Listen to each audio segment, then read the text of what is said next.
Yeah. Party people, let me see you now. Throw your hands up, yeah.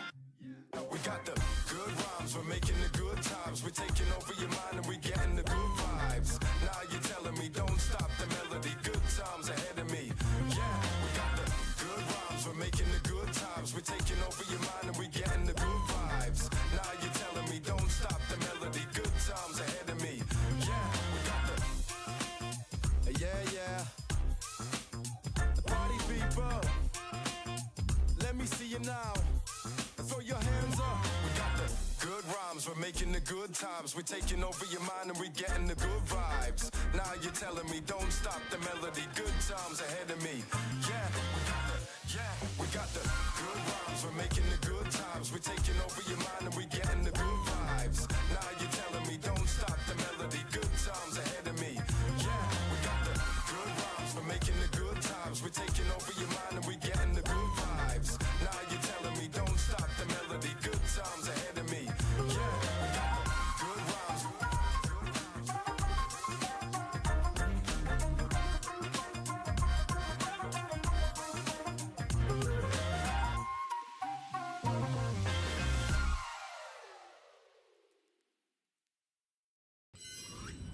Hello, everyone, and welcome to 7/22/2026. So we were supposed to have a meeting with the court today, and then she filed a motion for continuance. I haven't heard anything about it, so I don't know. So we'll see. Couple of things. Number one, hello, 2 Live crew. Welcome to the chat. Hello, everyone.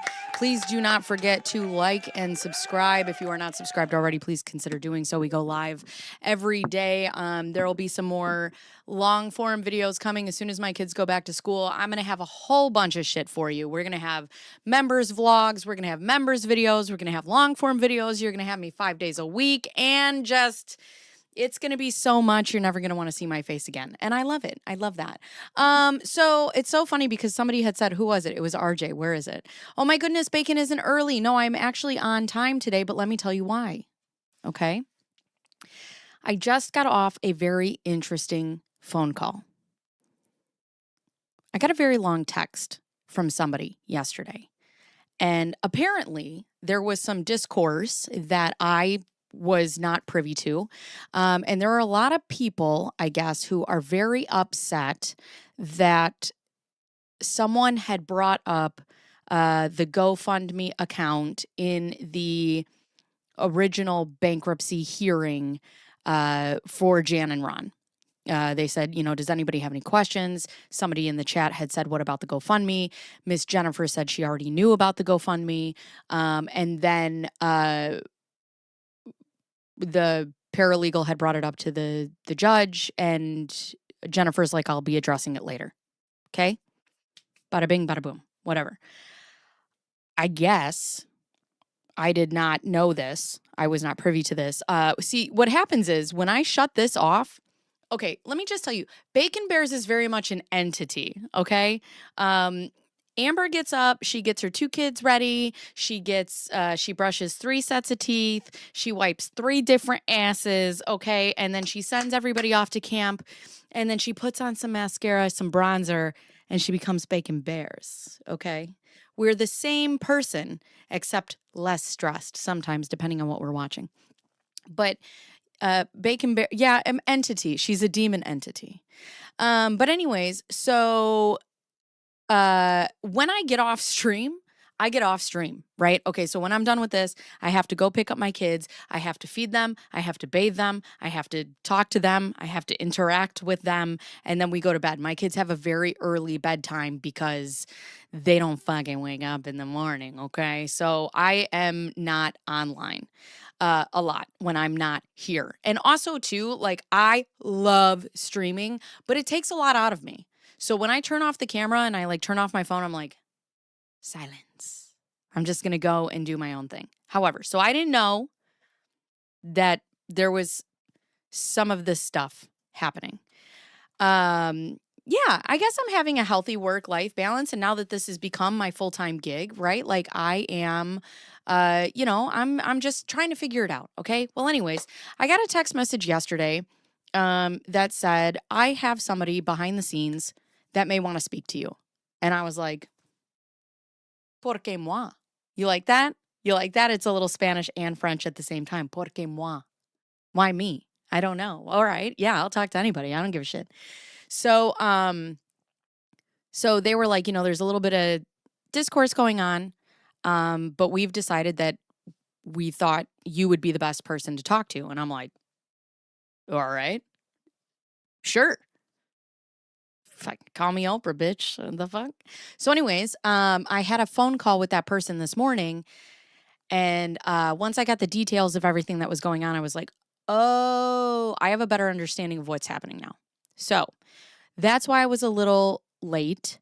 Here's what I'm going to tell you guys about tomorrow. Okay.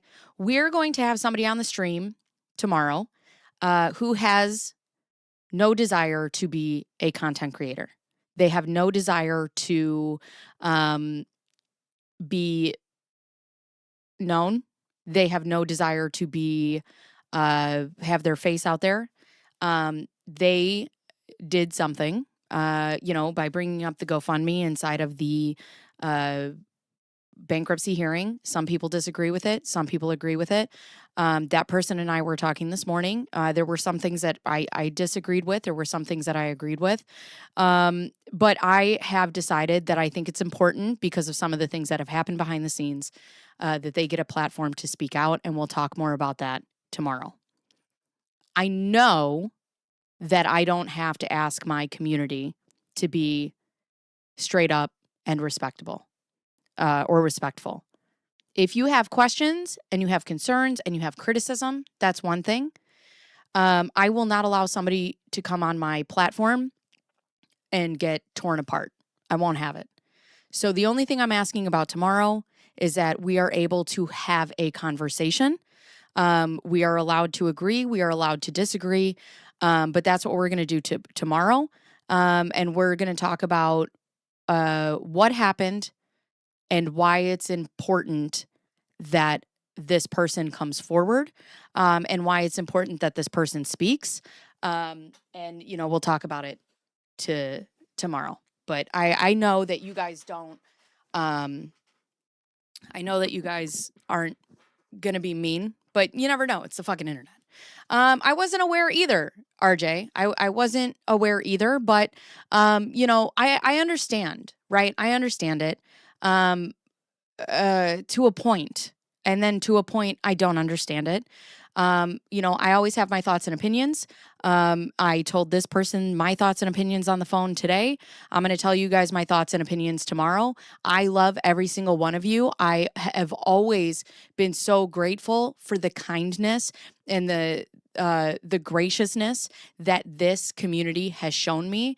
But with that being said, I'm also never going to hide my opinions or, the way that I think, because I think it's going to lose me followers. That's not who I am, and it's not who I'm going to be. And I'm a little nervous with this because this isn't my fight to fight, but also, I believe standing up for what you believe in is important. I believe that telling the truth is important. I believe standing by your truth is important.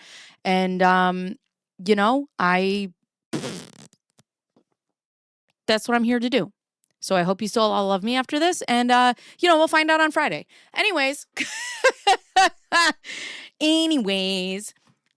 All right. With that being said, what else do we got? We're talking about the businesses today. We're talking about the businesses. No, thank you, Tiff. Thank you, Tiff, for being a financial queen. Thank you. Well, Deanna, be so curious tomorrow.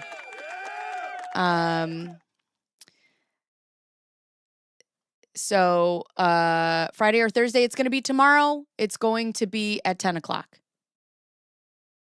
That's that. Yeah, it's Frosted Flakes. We're going to have Frosted Flakes on the show. All right, so today we're going to move away from the men because we know that Laura Owens doesn't just like to fuck over men. She also likes to fuck over businesses, including her own. So with that being said, tomorrow's my birthday. Yay! Happy birthday. Happy birthday. Let's go. All right. With that being said, we are going to do this today. Before we get started, everybody always asks, so we'll just do it off the top. Everybody liked this That's what yesterday. We tell Laura Yes. to go to trial, Laura Owens. Okay. Do it, do it. I will. We believe you. You do? Tell your story. Okay. Go to trial. Wait, what? You're not a liar. Right. We believe you. Okay. Do it, do it. Hey, Laura Owens. Yeah. Go to trial. Okay. We believe you. Bet. Everybody else is Knew lying. it. Go to trial. Laura Owens. I can do it.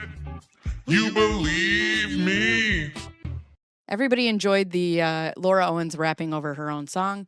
All right, so we came down to line number 8. This section is being developed. Thank you for your patience. Also, I would just like to say, I don't know, and if you know, don't say it in the chat, because if they wanted to be known, they would say it. Whoever made the victims of LauraOwens.com, the Volo website, all the best research, Schnitzel Ninja, who else has channels on here that go and get these court documents and put these together? There's a Padlet, there's the behind court each day.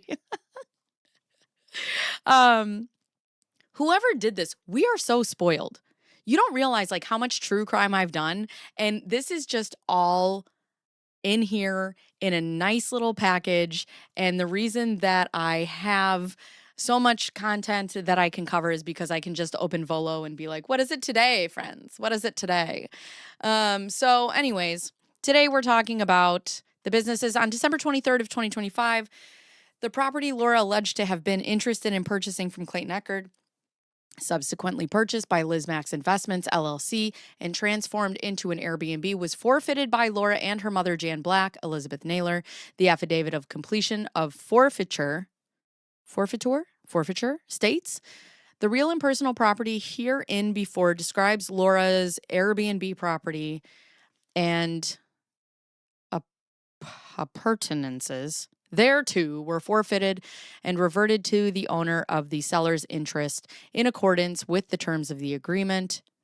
Okay, so we're going to open this. What's a it's just like a website. So JFC, there's a wiki. God, you guys are so damn organized. Yeah, there is not another case that I have covered that has their resources so just summed up. So summed up. I feel so spoiled. I don't know if I'll ever be able to go back to another true crime case, because also my favorite part is I can have my Discord open and I'm like, I wonder if, and somebody's already got it in my Discord, and I'm like, it's like I have little fairies coming down and just like, I bestow upon you this information. So, oh God. Anyways, all right. So we're going to read this from Liz Max Investments, where Laura is only the face. When recorded email, so this is the unofficial document. Affidavit of completion of forfeiture. Okay, so they did buy a thing for an Airbnb from Clayton.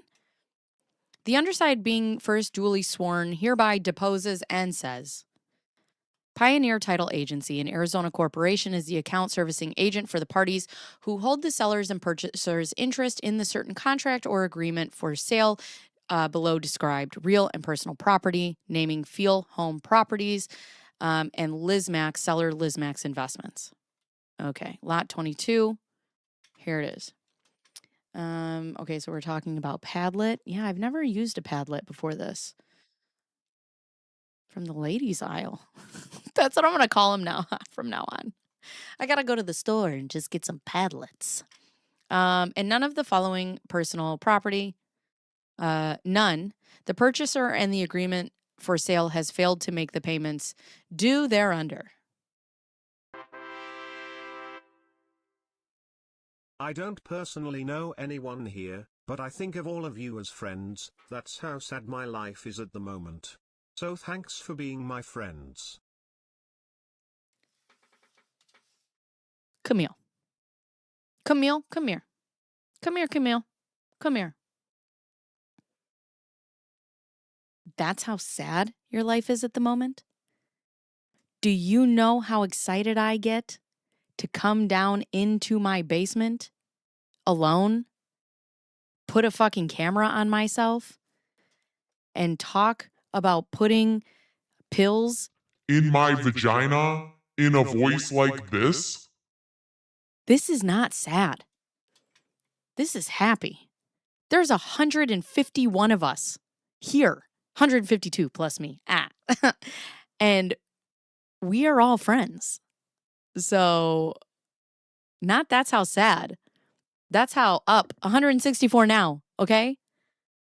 Who else? Who else? Yeah, I am living my dream. I am.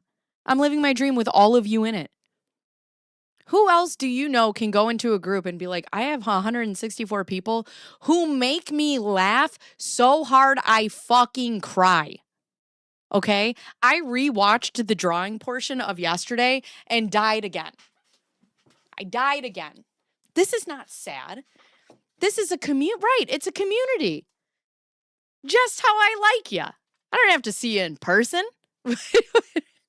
Ew, see real people in real life? Yuck. If I wanted that, I'd go to a fucking grocery store. Yuck. But I want to get on here and I want to talk to my friends.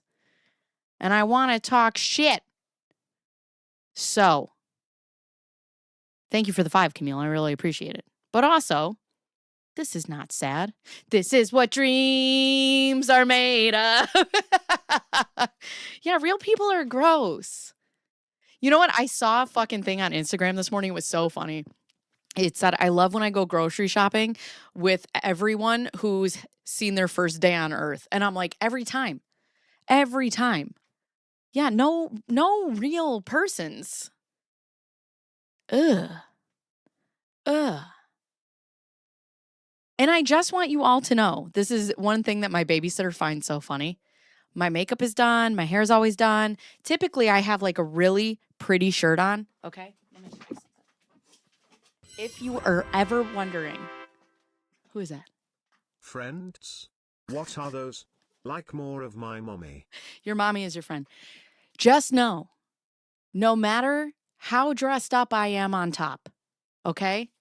It's always something ridiculous on bottom. It could be some shorts from Old Navy that I got for $8. It could be Fila sweatpants from Costco. It could be my favorite basketball shorts. You don't know. It's a surprise every time. But the fact that I get to come here and I don't have to wear real pants, it's my dream. It's my dream. So just know. Okay, let's get down to business. Winnie the Pooh. Yeah, I just wear a shirt. Fake Laura, thank you for that. I appreciate it. The authenticity of this community is tested all the time, and it polices itself socially very well. Hugs to you, Camille. We can step away from the keyboard without offending anyone and pop back in 2 days later, no feelings hurt. Do you know how great it must feel to be like, I'm done with this conversation. I'm just going to go. Bye. Mm-hmm. Yep. Reading Rainbow. There's a reason you see me from the waist up to... Party on top, bedtime on the bottom. Joke's on you, Lyle. Party's on the bottom, okay? Okay? Usually it's basketball shorts. You never know. Am I cleaning?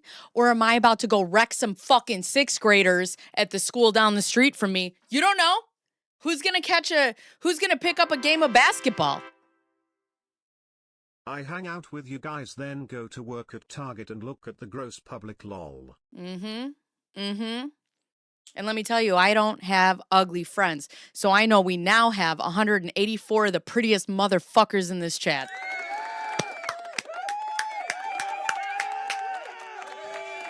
Take a look. It's in a book. Free ballin'. All right. What is this stream today?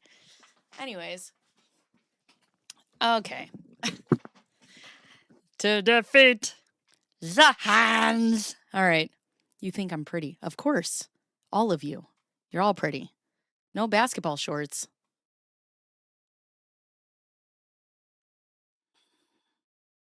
How do you think I got him? Good Lord. Anyways, at the time, the monies were due. I love when they say monies. Monies. Monies. Sometimes causes me stress, but it's fun stress. I'm just growing gray hairs on your head. The time is of the essence. Provisions of said agreement for sale have not been waived or had been reinstated for this matter. Okay, so what I'm understanding from this is they bought a Airbnb from Clayton, and then they debuggy. Thank you for that gift. Thank you for the gift. Also, Kelly, thank you for the 5. Somebody else, who is this? Thank you for that gift. Miss Kimmy, thank you for the trophy cake. Appreciate you. You guys, if you send supers or you send gifts and I forget to thank you, please do not mistake that as I am not grateful. It's that I have ADHD and my brain has said thank you, but my mouth didn't. I'm sorry. Holly Madison. What? Holly Madison, like the girl from Holly Madison, like the girl from Playboy? What? Not from Clayton. This is Liz Max. Nope, not from Clayton. Okay. So this is Liz Max who bought it. So they had an Airbnb. Okay, so Liz Max had an Airbnb, never paid it, and just let it go. Well, I want to give a thank you. Sometimes my brain, I look at it and I'm like, oh, thanks. And then my mouth just says something else. Girls next door. Yeah. Crazy. All right. So we let Airbnbs go. Great. All right. Well, that's that. But now we're going to go into what is Sweetnam Enterprises? On March 4th of 2016, Sweetnam Enterprises, a company based in Wellington, Florida, specializing in high-level equestrian sports management, including the training, development, and international trading of elite show jumping horses, filed a lawsuit against Laura Owens. She's on the receiving end of a lawsuit? What? Let it go, the bank seized it. Right. Justice for Fox Flair. Oh my God, that would be my drag name. What? Fox Flair Fantasia to the stage. Oh God. The publicly available filings allege that in late 2015, Laura Owens misrepresented material facts about a small gray pony, referred to as Pony. The plaintiff, Sweetnam Enterprises, is alleged Laura hid the true identity of the pony's suitability for a young and inexperienced pony rider, the registration status of the pony's show record stating that there was no show record, and misrepresented its status as eligible green. Eligible green refers to a horse or pony that is in its early stages of competition and meets specific criteria to compete in the green hunter or green pony hunter divisions. Flux!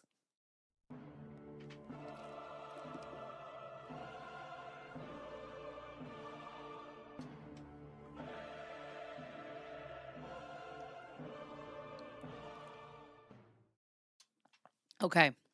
Nobody told me how to keep a business alive. Hi, Flux. Hello, Raiders. Hi. How are you, lovely friends? What did you stream about today? Tell me all about it. Flux Raid. I love it. Tell me what you were streaming about. Tell me. Tell mama. Tell me. Why did I say that so weird? That's so fucking weird. All right, so they filed a lawsuit. You know what? I love to see a lawsuit against Laura Owens instead of her using the legal system against other people. So Sweetnam Enterprises is the plaintiff. Laura Owens is the defendant, and we're going to see how this ends up. No spoilers. I don't know what the hell this is about.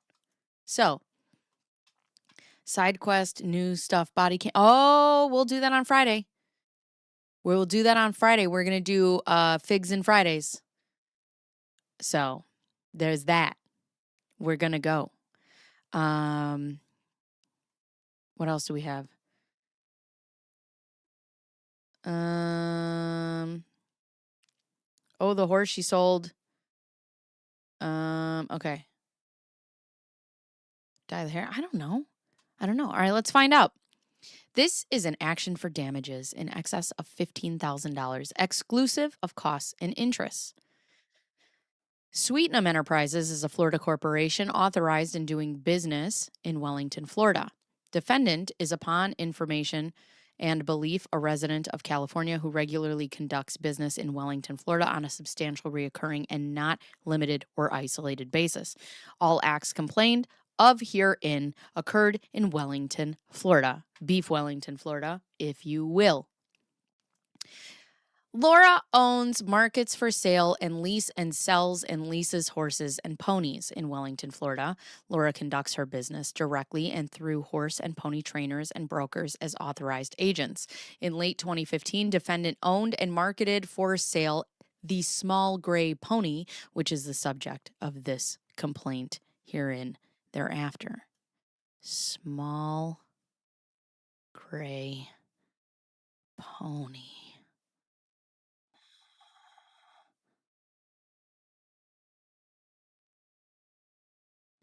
Got it.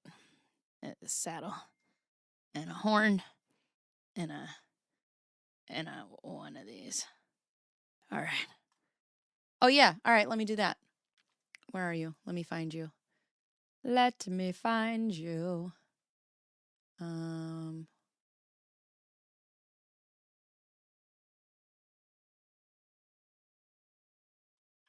right, Tiff, there you go.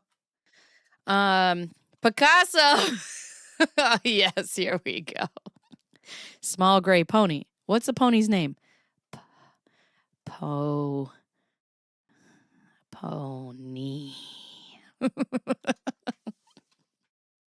Where's Ron? Bye, Captain. We love you. So, marketed a small gray pony, which is the subject of this complaint herein, the pony. The pony was represented by the defendant. The defendant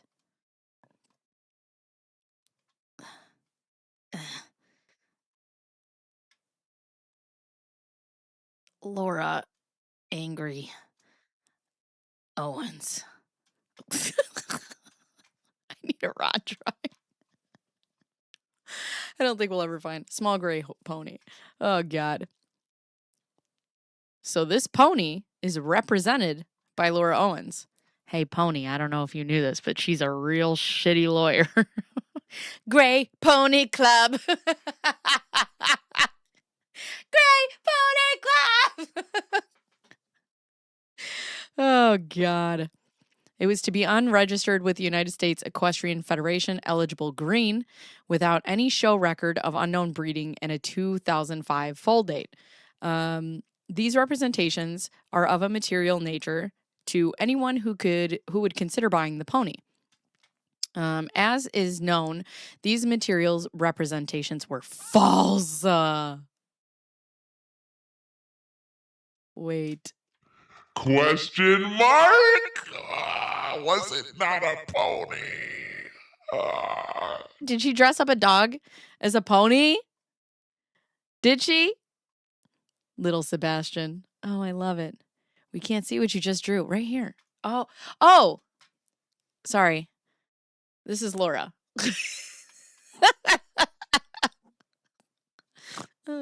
Least Pony Club. That's Laura. She's very angry. She's very angry. And that's the pony.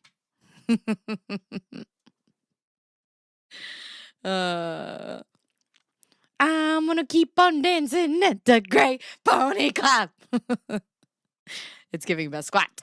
Best squat. The subject pony or true identity, Fox Flare Fantasia, registered with the USEF years ago under this ID number, is not eligible green, has an extensive and troublesome show record, is of specified breeding and a 2004 full date. So it's older. Good Lord. She's wearing a dress. She looks like a Charlie Brown. In short, the pony sold by the defendant to plaintiff is a completely different pony.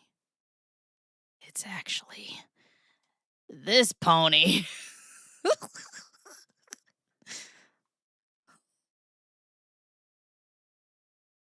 This old trashy pony right here. It's this pony. Old Pony Club. Hey, did you guys know that this pony was on The Bachelor?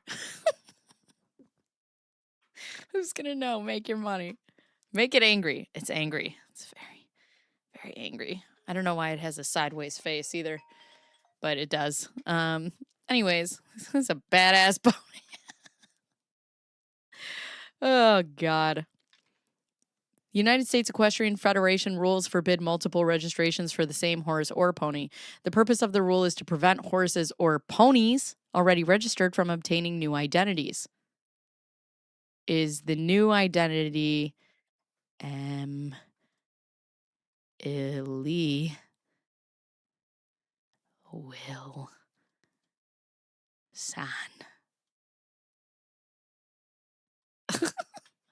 Along with bad drawings, we also have to have terrible spelling. Making it possible to conceal a horse or pony's past performance. What did this pony do? What did you do under the spotlight? What did you do?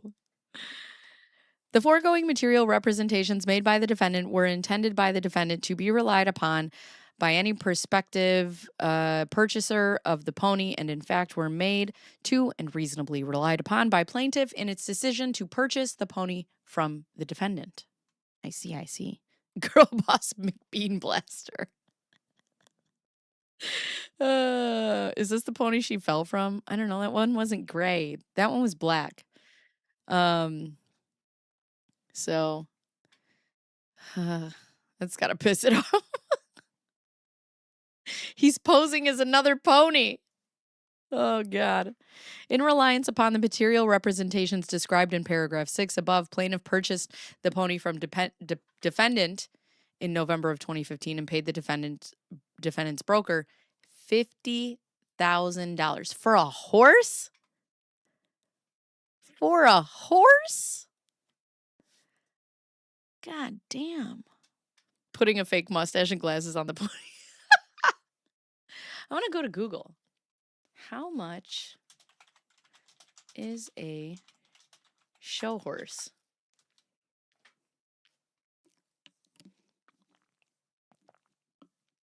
A show horse can cost anywhere from $5,000 to over $250,000. I could buy a horse for the same cost of a house. $50K is cheap. What year was this? 2015. Ugh. That's crazy. For a reasonably good show horse? Good Lord. As the price purchase and an additional $5,000 to the broker as a commission. So $55,000 is where we're at. $55,000. Got it. Big money in horse stuff. Ugh. It's crazy. The defendant and through her broker delivered the pony to the plaintiff. Okay. The house doesn't fall down. Well, it depends on what kind of house you got. For crap like this. That's, oh my God. Is there how much polo ponies cost? We ain't selling horses for more than $50K because she can't save a dime to invest. A lot of money laundering through horses. I thought that was like through horse betting. Is all the good you could do with this type of money, right? Is this what Melissa Rivers in her podcast with Clayton was talking about? Yeah, but she didn't want to talk about it. She was pleading the fifth. Let's see. Hey, happy birthday, 99 Problems. Plaintiff would not have purchased the pony had it known the pony's true identity and show record. All right, so if I wanted to draw a horse face on with glasses and a mustache, this is a horse.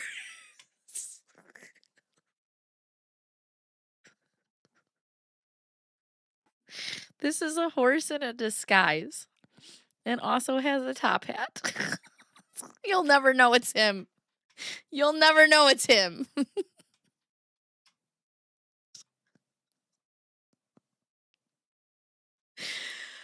Oh, I don't know why this fucking makes me laugh.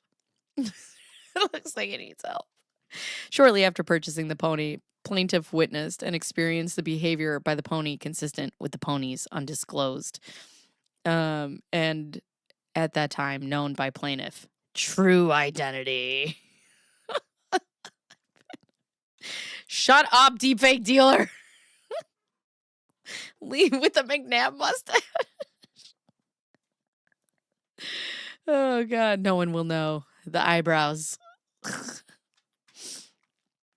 Oh, God. About this time, plaintiff was approached by a person with knowledge of the pony's true identity and history, who revealed the pony's true identity. Oh, no.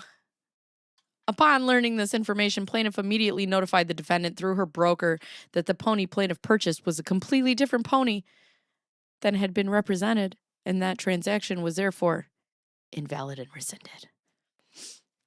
Oui. I'm the horse. Yeah, right. Exactly. Except it's like I'm in college and somebody says the word scrotum and I'm like, Pony has a mask on like he's Scooby-Doo. Oh, God. Spot on. I know. I was also thinking barn hopper was the same thing. Upon information and belief, defendant sold the misidentified pony to the plaintiff for nearly 4 times more than what she paid for the pony. I mean, I just call that good business. I just call that good business. You know what I'm saying? The plaintiff has expended time and money to train and maintain the pony and to mitigate its damages. Plaintiff has been damaged by the purchase of the pony whose true identity, age, and show record were immaterial but concealed and misrepresented. We don't want this old-ass horse. So, yeah, I can't, the amount of anxiety that would go through me by lying to people and selling something fraudulent to somebody, I would be handing over the papers, and as I handed over the papers to somebody, I would shit myself at the same time. So, there's his true identity. Chase J. Jones! Plaintiff realleges and incorporates by reference allegations 1 through 14 above. In late 2015, defendant owned and marketed for sale the small gray pony. Subject, so I don't have to draw it again. Here, this is small gray pony, okay? Just so we're on the same page. Jan paid for the horse to be boarded in Florida instead of transported back. Oh my God. I hate that. How do I buy a pony? Let's all buy this pony so he can come live here with me. And I can ride on him. Or just pet him. The small gray pony, which is the subject of this complaint herein after, the pony. The pony was represented by defendant to be unregistered with the United States Equestrian Federation, eligible green, without any show record of unknown breeding and a 2005 full date. These representations are of a material nature to anyone who would consider buying the pony, As is known, these materials' representations were false. The subject, pony, or true identity, Fox Flare Fantasia, registered with the USEF years ago, is not eligible green, has an extensive and troublesome show record, and was born in 2004. In short, the pony sold by defendant to plaintiff is a completely different pony than the one represented. USEF rules forbid multiple registrations for the same horse or pony. Do they do DNA testing? I don't think so. He's a bad pony. Let's hear the pony side of the story. See them ripping the ponies. Oh my God. The horse is jumping over a fence and the disguise falls off and they're all like, The purpose of the rule is to prevent horses or ponies already registered from obtaining new identities. But what if they saw some shit from other ponies? And they have to be in pony protection programs. And making it possible to conceal a horse's or pony's past performance. I want to know what the performance stuff is. Like, what is that? Did you just do bad?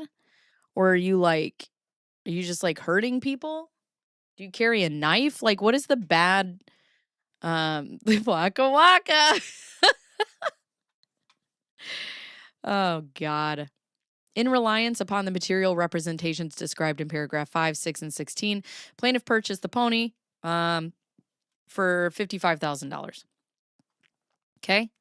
Plaintiff would not have purchased pony if it had known pony's true identity and show record.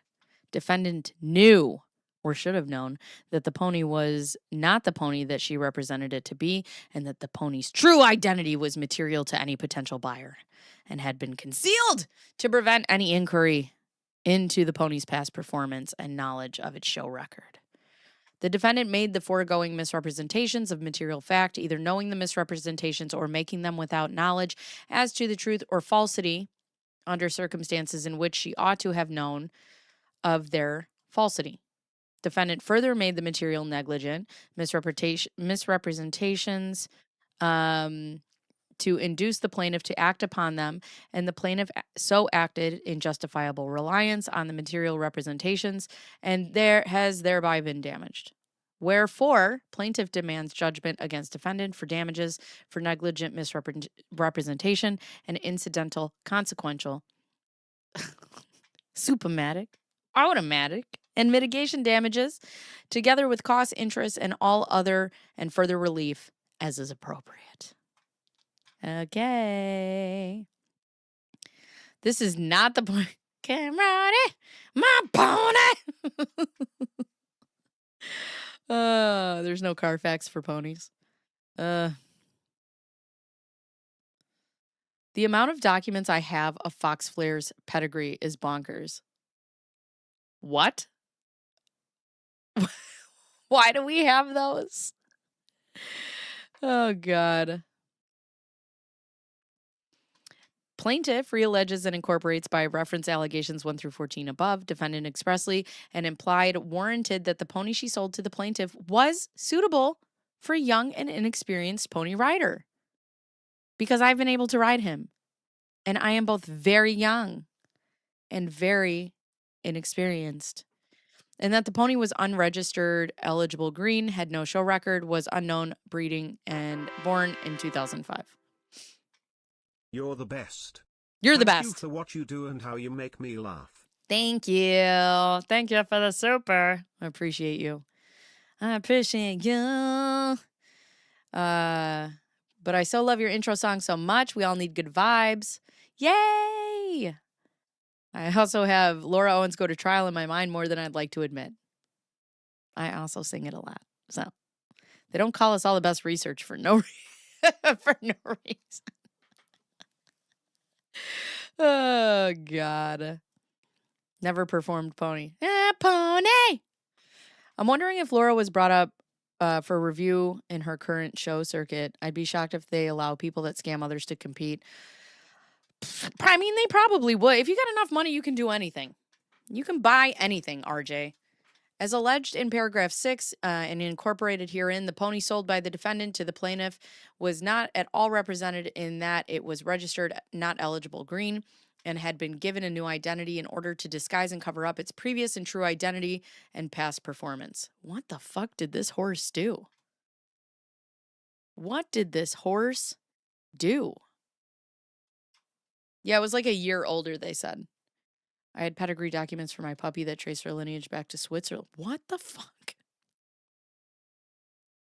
I found my puppy online. And then the lady met me at a pet store and I adopted it. Because it was we met because she was fostering dogs and it was a safe place. Fantasia refused to jump. Fantasia was too fat to jump. Oh, yeah. Also, if you pretend you have a lot of money, yeah, you can also... Guys! Fuck! I didn't realize what day it is, friends. It's July 22nd. It's Jetters' birthday.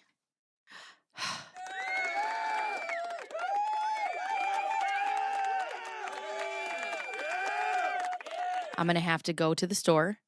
I'm going to have to get her a gift. And then I'm going to have to take her for a puppuccino. Jet, my dog. It is her birthday. She is 3 today.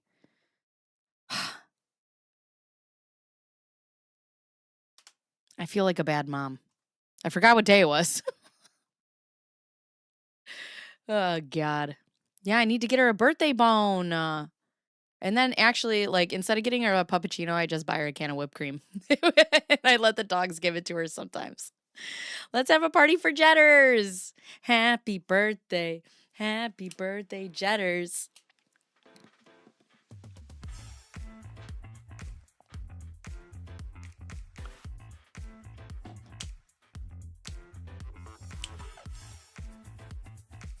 She's on my Instagram. Jetters is a lab. I know that for sure.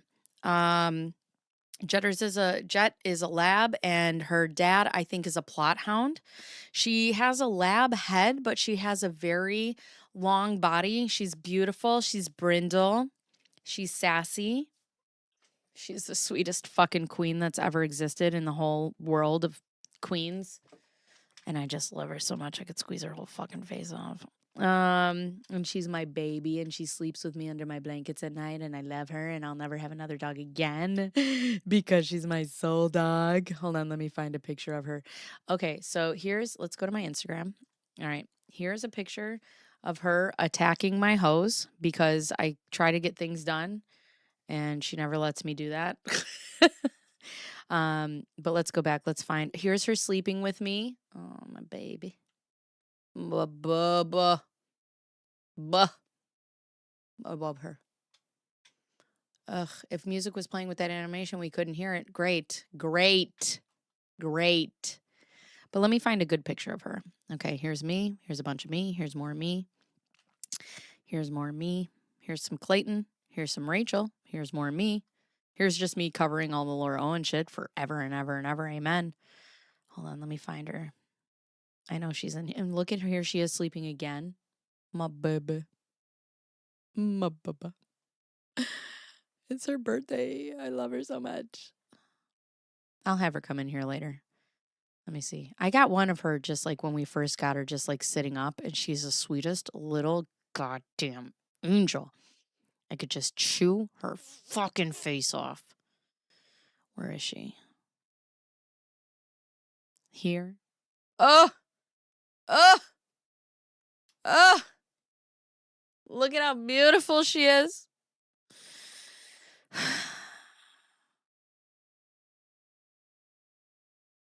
She's just so beautiful. Oh, here she is sleeping again. My queen. My queen.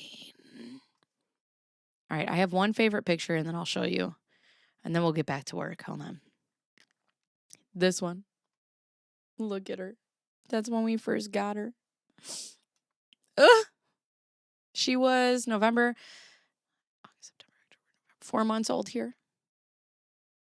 She was 4 months old. Look at her here. Oh!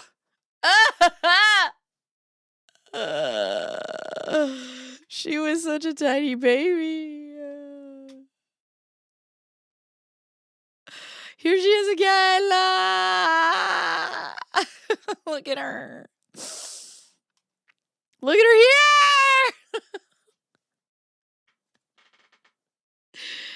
Oh, I just love her. Was that the first day we got her? Yeah. So my daughter had been asking for a puppy for as long as we could remember. And then she went to the hospital. And then she was like, Mom, do you think we can get a puppy? And I'm like, whatever you want. I don't give a fuck up. She's lucky she didn't ask us for a fucking pony because we would have bought her that. Okay. Yes, go post pictures of your dog right now. These photos prove you don't age. Thank you. Thank you. I drink the blood of children. So.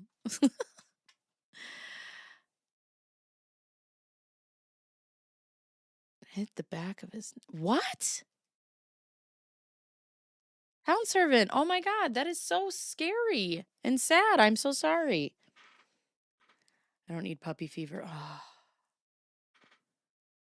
And I do be intrigued. Yep. Okay, so this is crazy. You guys are... What is going on in this chat? What's happening? Anyways, all right. Let's get back to what we were doing here. Up. Massage his leg. Sounds like a very specific podcast I listened to. What? What is going on? I don't know what you guys are ever talking about in here. Oh, God. All right. Where are we? We are...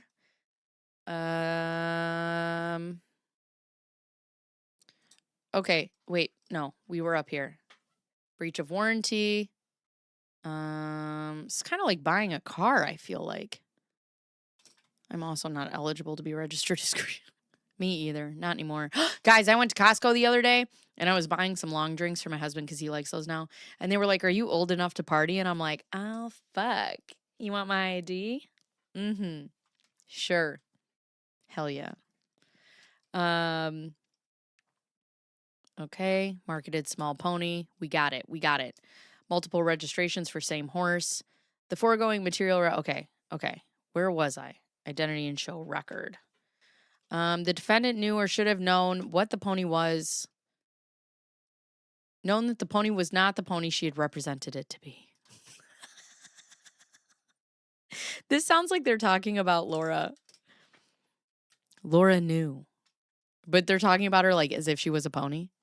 Yeah, it's like it's a can, but I guess it's like gin and it tastes really, really good. To him, I don't know. I don't like it. I like Surfsides. I like Sun Cruisers. I like these lemonade.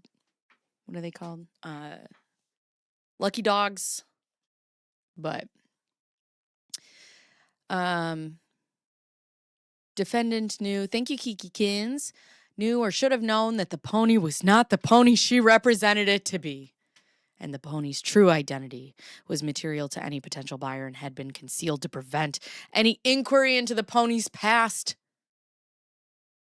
The pony's past performance and knowledge of its show record.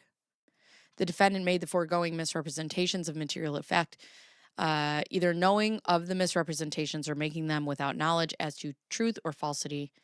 Okay, great. I used to say thank you. Oh, gross. Oh, the pony does know what gross income is. Deep Eddy Lemonade. What is that? I got to tell you this, like this dog one that I have. Hello, Anna. Welcome in. We're happy to have you. And it's my favorite. All right. So plaintiff alleges and incorporates by reference allegations 1 through 14. Laura expressly and impliedly warranted that the pony she sold the plaintiff was suitable for young and inexperienced pony riders, and that it was born in 2005. It is not green.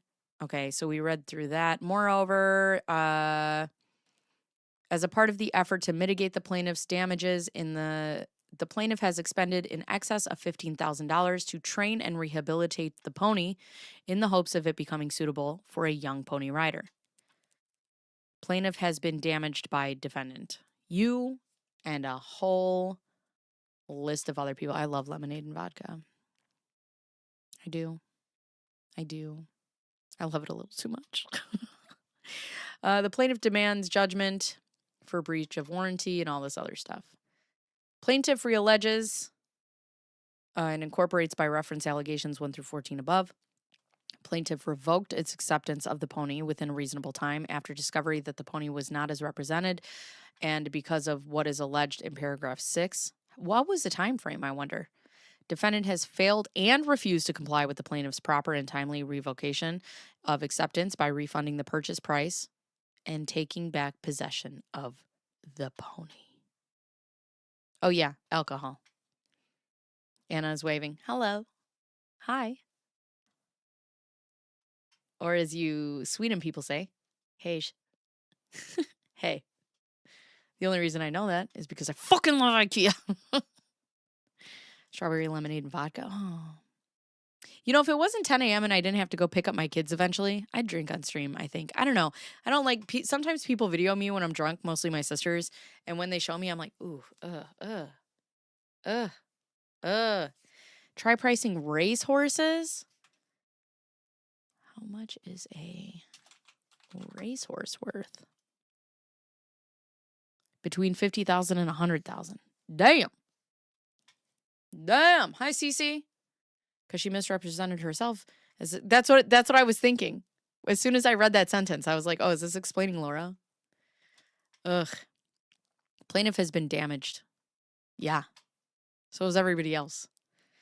Plaintiff realleges and incorporates, defendant breach the purchase and sale agreement with the plaintiff by selling plaintiff a pony materially different than the pony described by her as set forth in paragraph 6. Within a reasonable time, upon the plaintiff's discovery of this is like that story where they adopt a little girl from the Ukraine, but then they think she's like 20 years old, but she's not. She's actually 8. My boy said, oh, all right. I should vlog her birthday today, and then I'll make a vlog out of it of what we do for her birthday. Slippery slope. Yeah, that might be me. That might be me. Slippery slope. This sounds like what was her name? Natalie. Oh, what is her name? That true crime episode. Yeah, Natalia Grace. Yes. That's what this sounds like. My name is Natalia, so I extra remember. Do not demand relief from low ever. Ever. Yeah, I don't know too much about it. I just know it goes back and forth of what people think. Plaintiff has been damaged and is entitled to demands rescission of the transaction. Okay, great. I love this. Felt awful for how they did that little girl. Yeah. Downing White Claw and yelling, ain't no drink in the claw. Feel right at home. And then I just slam it against my forehead. So Sweetnam Enterprises purchases the pony for $50,000, an additional $55,000 in broker's fees. Shortly after purchasing the pony, they witnessed and experienced behavior by the pony consistent with the pony's undisclosed and at the time unknown by plaintiff's true identity.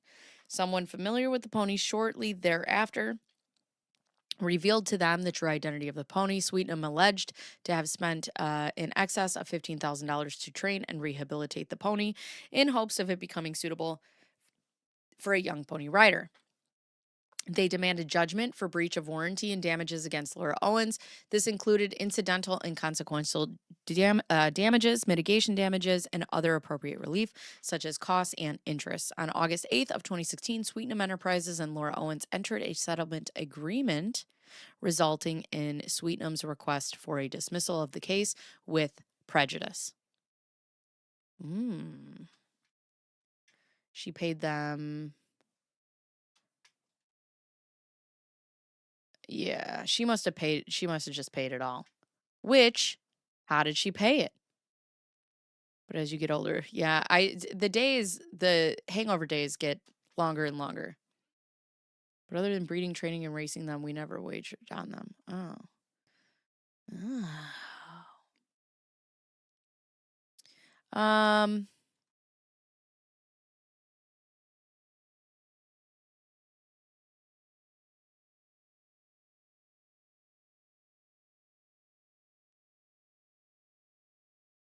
Kittens? What? If she doesn't have to admit that she did something wrong. Right, but where did she get well, I guess she had it, the money, right? I'm like, where did she get the money for it? But I guess she had it if she didn't already spend it. So, plaintiff Sweetnam Enterprises, through counsel, voluntarily dismisses this action with prejudice in light of settlement, each party bearing its own fees and costs.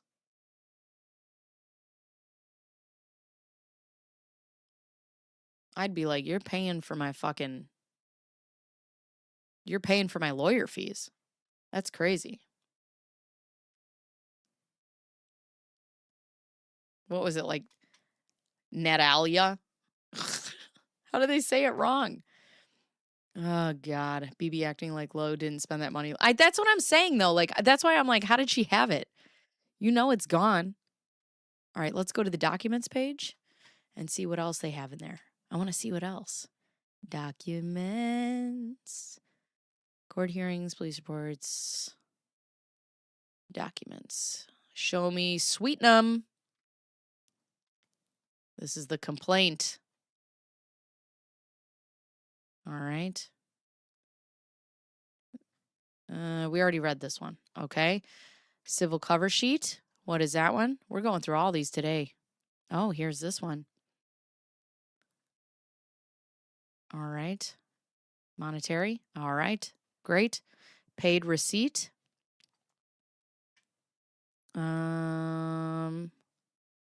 Case total $401. How come she didn't pay that? She needs to pay that too. The filing charge.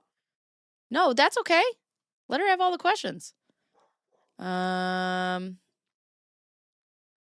So Owens has a long history of scamming. Well, if you go back to when me and Tiff were on Alive, their scamming goes with loans as well. It's just a long history of doing crazy shit. Paid receipt, order directing service, service returned. All right. And then notice of voluntary dismissal. All right. So then we got that. What else do we got? Go back to Laura Owens. I just love that this says male. That's so funny to me. Why did they do this? Age 35. Sex male. Did we do the name change? We didn't. You want to? Okay. Let's do that.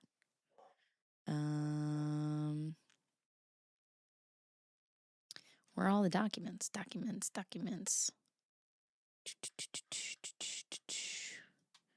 It's my favorite. It's so funny. Oh, God. No, wait. Where did it just go? It was, if I go to Sweetnam.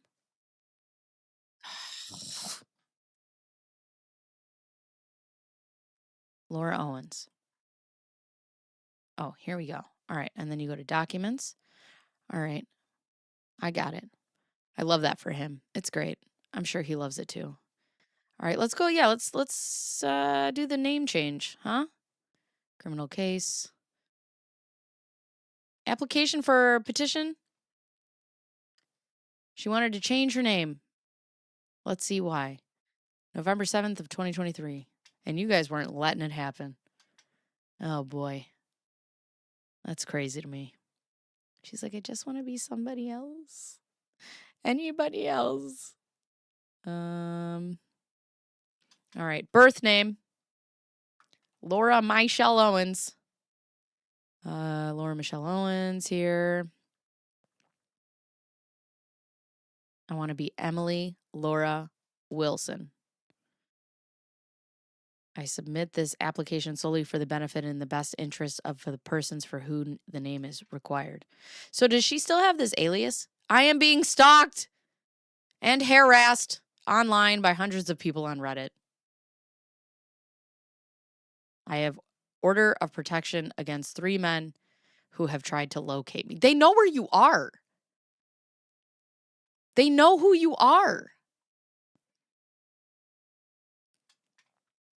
I can't imagine running up all your credit cards in the hundreds of thousands, taking a $500K HELOC loan, a GoFundMe on top of that, a few horse sales, and your $20K. Yeah, it's too much money. It's too much money. Yeah, berries or the casita. Harassment. Oh, God.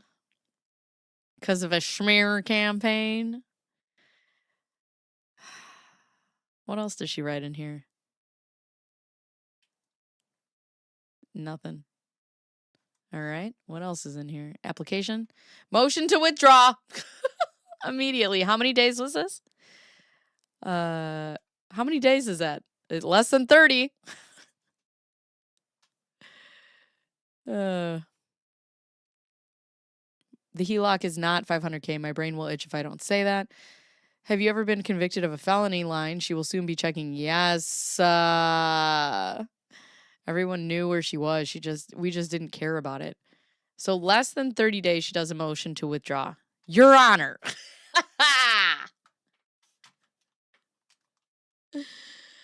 I love this game.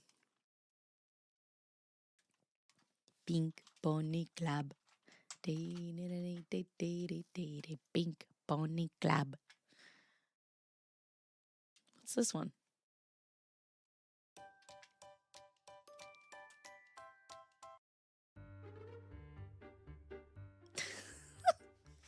Yes, no, not yet. Oh, God. Is not the same as stalking. Here we go. Your Honor, I, Laura Owens, the petitioner in this case, submit this motion to respectfully request the withdrawal of my goddamn name change. I also seek a refund for any associated fees due to the circumstances outlined below. On November 7th of 2023, I submitted a petition to change my name due to personal reasons. Right. Hey, Your Honor, it's me again. I see I've gotten your voicemail again because you won't pick up your goddamn phone. Hi, Wallace.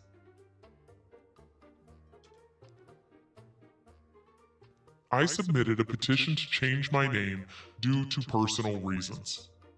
Regrettably, a YouTube content creator named Dave Neal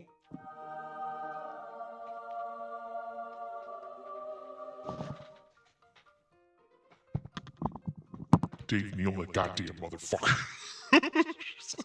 She had to erase that. She's like, Dave Neal, stupid motherfucker. I fucking hate you. Erase. Discovered my name change petition shortly after its filing and chose to share this information with his audience, which is ever growing, by the way, because he's a good content creator, so.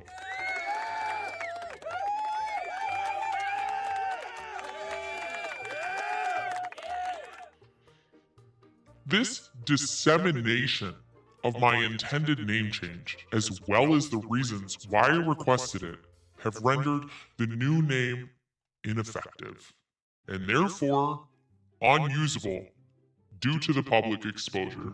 This music is so perfect. Also, if you guys are enjoying the stream, Please go below and hit the thumbs up. It helps us get everything out there. as a result of this unforeseen public disclosure, the purpose, you know what's so funny? Funny about this is she's like the unforeseen public disclosure. Bitch, Stevie Wonder could have seen this coming.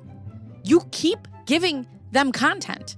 If you just stay in your house and don't do anything except for what you're supposed to be doing, you'll be fine. You would literally be fine. As a result of this unforeseen public disclosure, the purpose and effectiveness of the name change have been compromised, making it impractical and futile to proceed with the requested name change.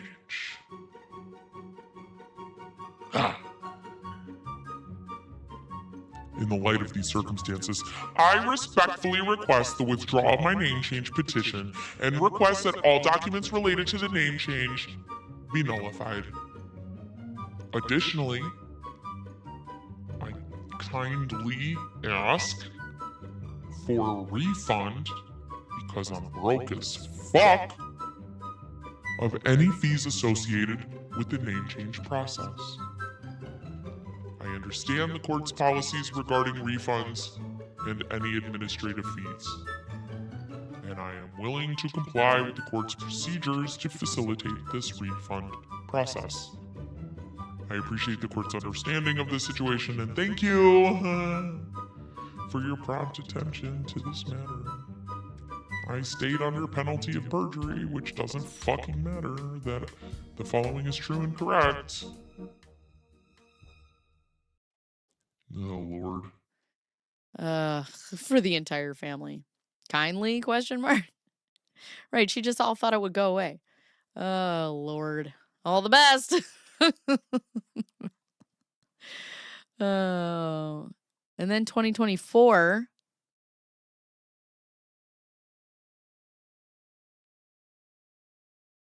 Why did she waited a year? What is this? 2024.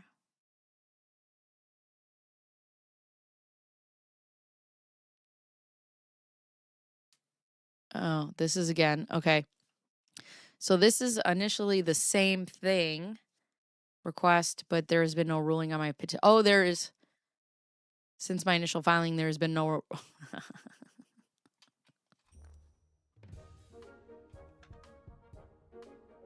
I, Laura Owens, the petitioner in the aforementioned case, respectfully fucking reiterate my motion that I originally filed on December 1st of 2023 to withdraw my name change petition and request a refund of fees paid. I said what I said. Despite the time elapse since my initial filing, there has been no ruling on my petition. It's almost like you're busy or something. Which compels me, does it, Jay? Does it compel you? To address this matter again for resolution. As I previously stated, I filed my petition for a name change on November 7th of 2023. It paid a fee of $333. Shortly thereafter, my petition became publicly known through a broadcast by a YouTube content creator, Dave Neal, which undermined the confidentiality and purpose of the change, rendering my new awesome name ineffective. Fecal matter again. How dare you ghost me?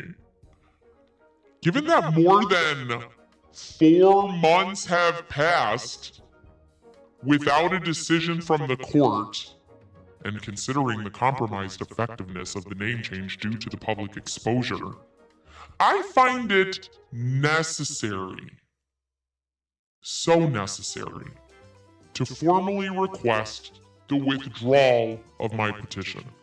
Furthermore, in light of these circumstances, I seek a full refund of $333 fee paid, as the service for which the fee was rendered has become futile. Futile. I understand the court's policies regarding fee refunds, blah, blah, blah, blah, blah. Penalty of perjury, haha, takes these backsies. Laura Owens.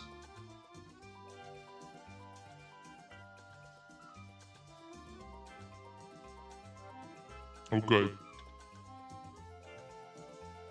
I can withdraw my name change petition. But did she get her money back? She ever get that money back? They really could have used. Oh, God. Ugh. She never got her money back?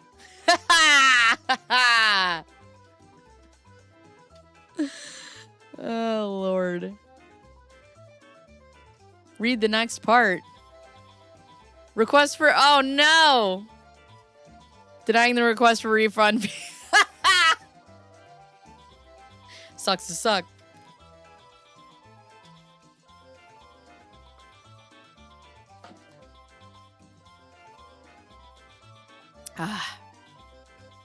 Keep reading. I love this. Guys, I'm glad. Thanks for the money trick.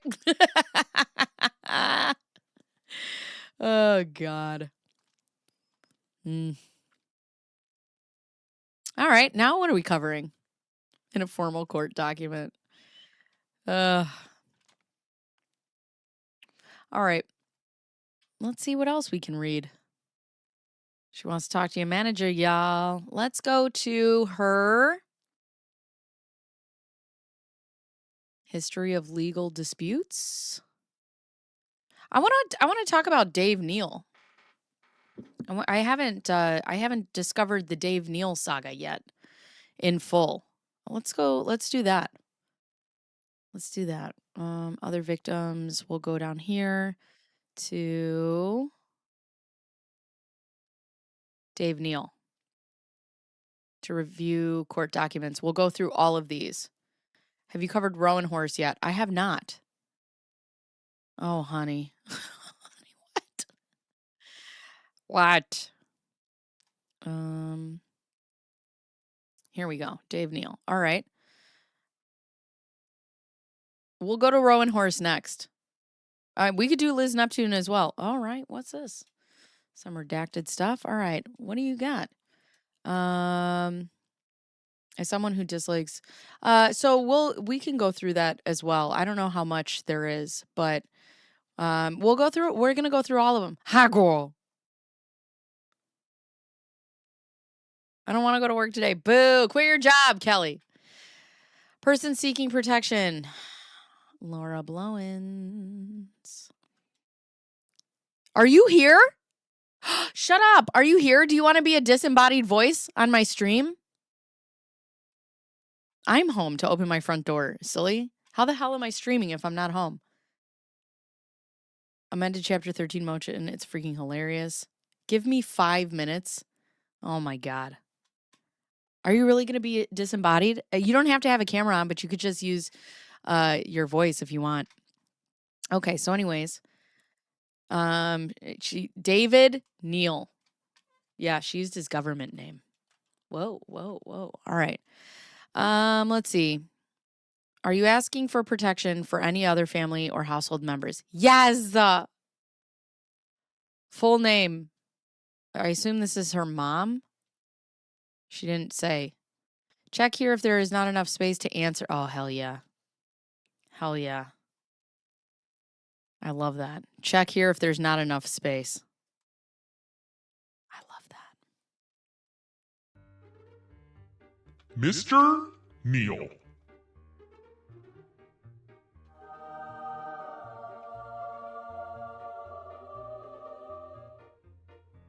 Why did she check no? Girl, what?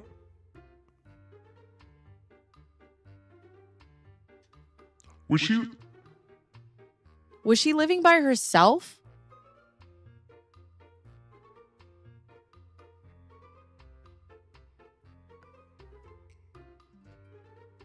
Do not quit. No, don't quit.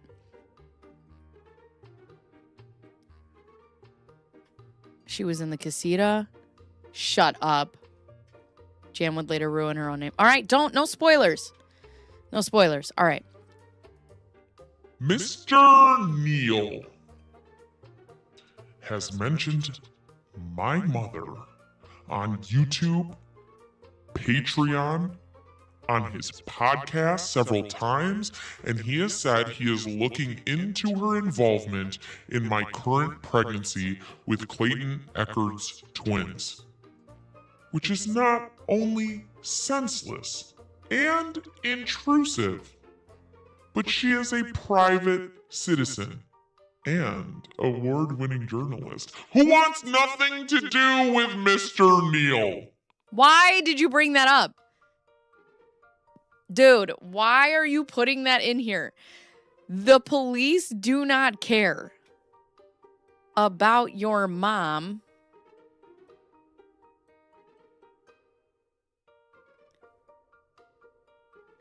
Who, here's a pen and paper.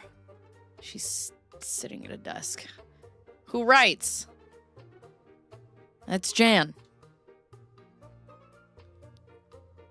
Good Lord. Good Lord. Check here if there is not enough space for you to answer. David Neal. Emotional damage. Sorry, wrong button. Dave Neal is a more popular than me, YouTuber and podcaster who has spread false information about me. The person lives in this county. I was harassed by the person in this county.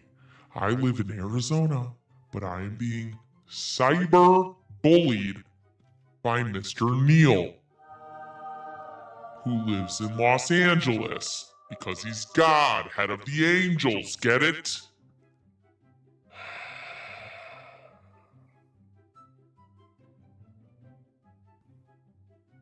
Tens of thousands of people. If she really wanted to roast him, she should have been like tens of people. Tens of people. Tens of thousands of people who are his fans on YouTube of his podcast and who are actively involved in Reddit. Like I was, until it didn't work out for me. Oh God. How did this person harass you? Check here if there's not enough space for your answer. See attached. Oh, good. Good. Did this person use or threaten to use a gun or any other weapon? No. Were you harmed or injured? Yes. I have experienced suicidal thoughts due to helplessness. I feel in regards to Mr. Neal spreading... I have experienced suicidal thoughts due to the helplessness I feel in regards to Mr. Neal spreading misinformation about my reproductive history. The way she writes shit is so fucking asinine.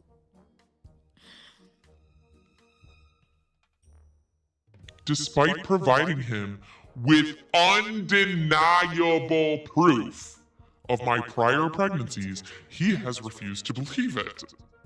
and has continued to create content alleging that I have faked pregnancies, which is untrue and proven by the medical records I provided him with. I, Laura Emily Wilson Michelle Owens. Okay? So, I have received messages that have made me have depression, anxiety, and sleepless nights. Did the police come? No. Has this person harassed you at other times? No.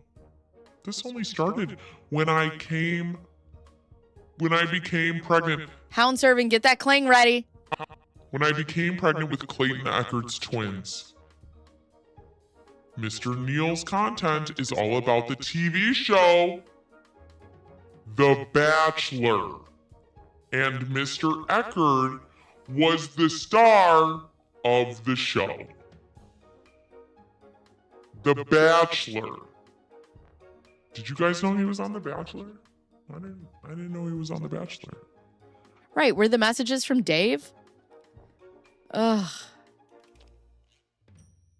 She is a user of the Oxford comma, I see. I don't know the difference between an Oxford comma and a regular comma. Personal conduct orders. Harass, intimidate, molest. What? I asked the court to order the person in to not to do any of the following things to me or any other person that protected listed in. Harass, intimidate, molest, attack, strike, stalk, threaten, assault, sexually or otherwise, hit, abuse, destroy personal property of, or disturb the peace of the person. Also, do not contact me.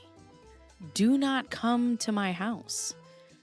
But not limited to in person, by telephone, in writing, by public or private mail, by inter-office mail, by text message, by fax, or by other electronic means. None of this is YouTube content. So, oh, Oxford is superior. I don't know what it is. What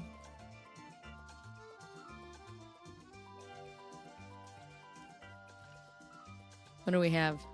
I want a stay away order to stay at least 100 yards away. From me. From other people I listed. Like the only person around me. My mom. My home. My vehicle. Why didn't you put job or workplace? Because you don't have one? Is that why? Is that why? Anybody? Anybody? If the court orders the person to stay away from all the places you have listed, will he or she still be able to get to his or her home? Yes. Right. I don't know if they own firearms. Okay, great. Temporary restraining order. Has a person ever been told you were going to court to seek a TRO? Yes.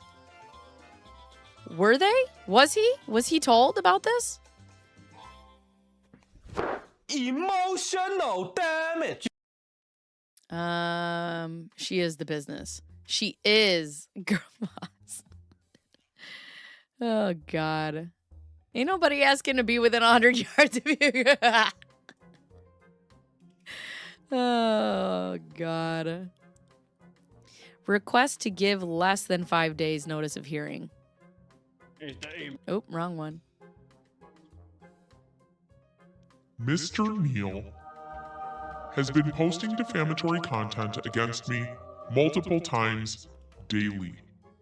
And I want it to stop immediately.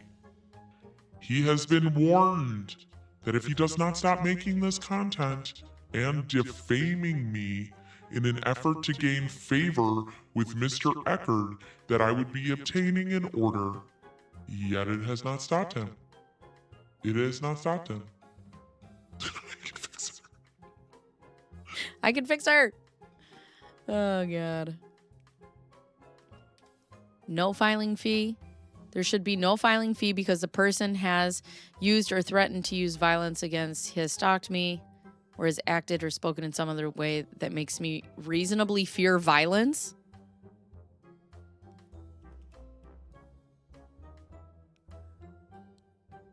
Girl. The sheriff or marshal should serve or notify. Okay. Lord.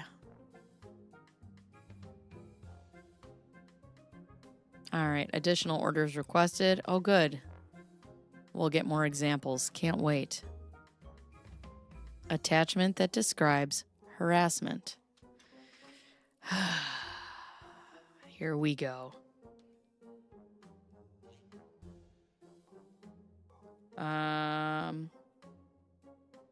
Is she here? Clang by. Here we go, friends. Let's get ready.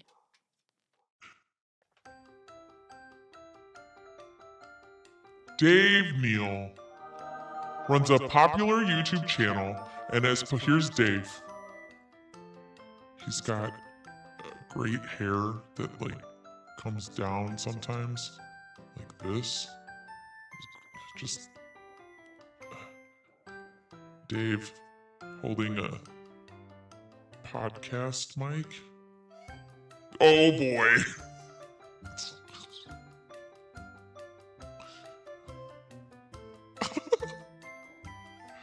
Oh God. This is Dave. YouTube channel and has posted more than 20 videos defaming me. He is purported to have information related to my current and prior pregnancies. Okay, hold on. We're gonna get back to this in 1 second. Responding Rachel is here in real time. Hold on 1 second.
All right, everyone. Hi. So I told you guys about my friend Rachel yesterday, who was in our chat, and she is at my house now in real time. She doesn't want to be on screen because she's not a screen girly, but she's going to sit here and talk with us and hang out. So there's your mic, and there's your headphones so you can hear me. Do I have to hold it? Yeah, I don't have anything. I don't have a thing for you to put it in. Sorry. I'll just listen. You don't want to talk? Left, right. Does it matter? I don't think it matters. Oh, okay. So we get a new friend. All right, let me put you guys on just me for right now. Talk to me. Hi. Hi. I don't have like a thing you can. Oh, I can. Yeah. She's doing animal crackers at ASMR. Yeah, so she doesn't want to be on the camera. She's never been a camera girly. She's just not she doesn't want to she doesn't want to be a social media star. No. She only wants to be a disembodied head. Mm-hmm. Actually, you know what? I think I do have something to put that up so you can talk. Hold on. Oh my God. Give me a second. Speaking of disembodied head.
Okay. All right.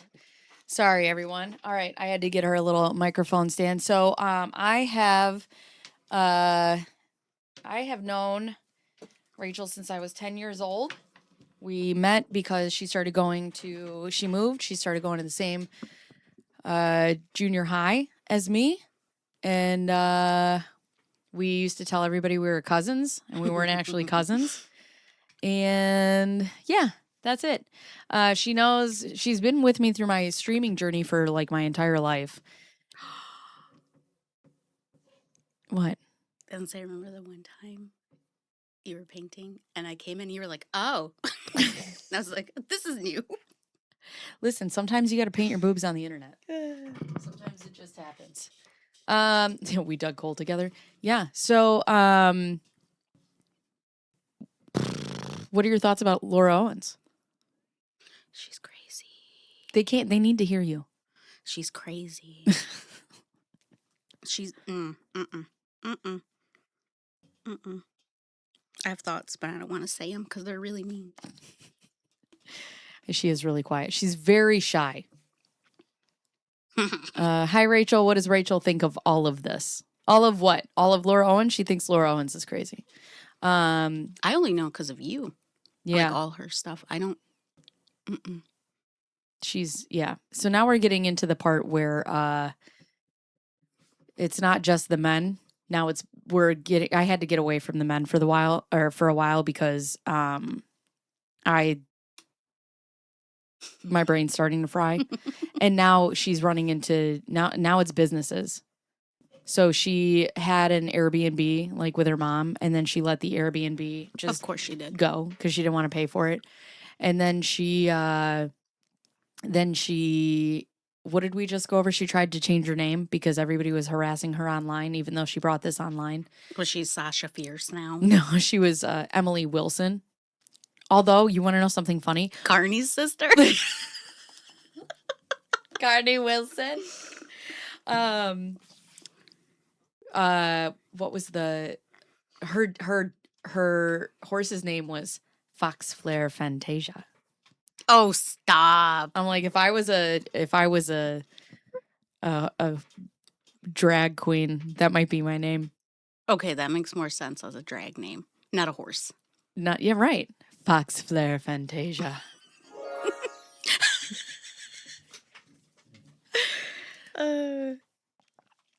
Why did that make me think of Lucky Charms? The little. Oh, I don't know. So yeah, Rachel has been supportive of my YouTubing journey since I started. Rachel is so mysterious. I'm so intrigued. Ooh. Well, she's mysterious on the outside as she is on the inside too. She wears a lot of black, a lot of skulls, I do. a lot of goth stuff. She likes All my cars are black. yeah, everything's black. Everything's black. Her soul is black, her hair is black, I had a front door and I want to paint it black. her heart is black. Maybe. Did you know that today is Jedders' birthday? It's your birthday, baby. Yeah. Aw. Hey, what do you know about bricks and minifigs? Not a lot. Like something was stolen or ripped off or something. Okay. No, Rachel is not Schnitzel Ninja. I can promise you that. Who's that? That's one of the content creators that just kind of ripped the Band-Aid off this whole thing.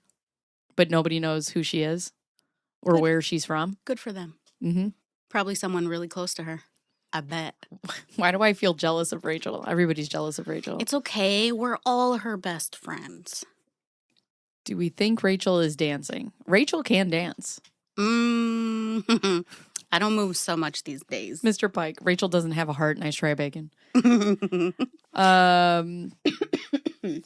Likes consuming the souls of her enemies and random passerbys, black long walks on the beach, balloons. Dislike smokers, people who don't wear seatbelts. Actually, that's so accurate.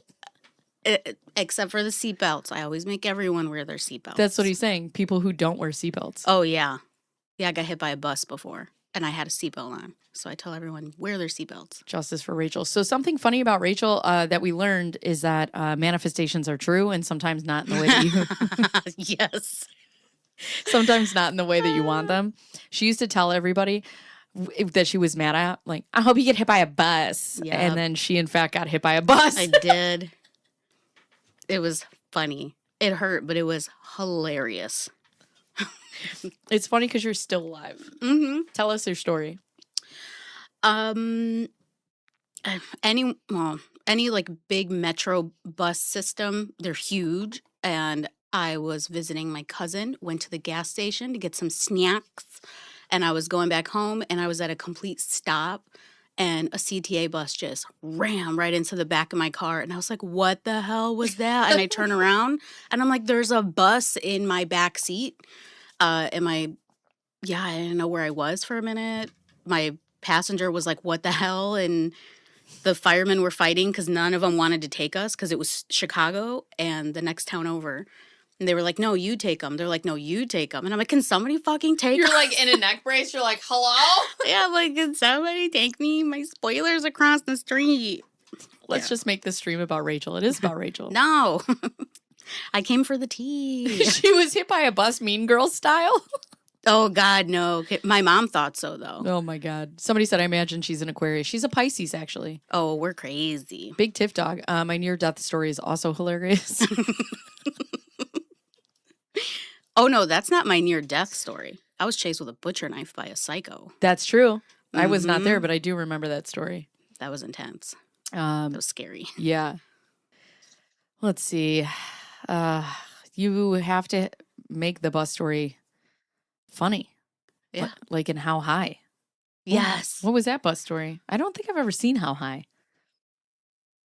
Well, to me, it's funny, like, if you've seen, oh my God, what's that? Half Baked, and he's like, hey, girl, you hungry? And then the fucking horse kills over it. Like, that's funny. Is it sad? Yes. But it's funny. No, I feel like we're playing Guess Who with Rachel right now. You'd never guess. This is like that dating game where they're on the other side of the curtain. Right. Tell me what your favorite date is. Getting hit by a bus. Oh, God. Chase with a butcher knife. Did we date the same guy? Actually, this was my... Oh, no, it wasn't. No, it wasn't. No, you didn't date him. I thought I was thinking of somebody else. But no, it was a mutual best friend of ours that we used to have, her cousin. Yeah. And how old were you? 12, 13? We were in 8th grade, I think. Going in, 8th grade maybe. Oh, did you sue over the bus crash? Funny story. No, because little 18-year-old me didn't really know my rights, and my mom and my stepdad did not go after them. They just took the loss for the car from them, the check for that, and that was about it. But I'm like, you didn't make them pay the medical bills. I didn't get PT. I didn't get anything. So, I don't know. So you just had to live with that? Yeah. But now, girl, I get lawyers for everything. They won't take it unless they make money, so. I feel like Rachel's life is a series of vignettes from movies, Scary Movie, and Mean Girls. It's true. Everybody likes Rachel so far. Don't lie. It's fine. Don't lie. Mr. Pike secretly doesn't like me. I'll tell you that if it wasn't for Rachel, I would not be here or alive.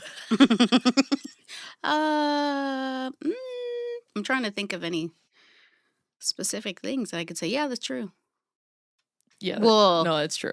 Okay, I would have saved you. We'll say this. I believe I saved you some public embarrassment because you tried to go on that one show that one The Bad time. Girls Club. I just told this story last night, you guys.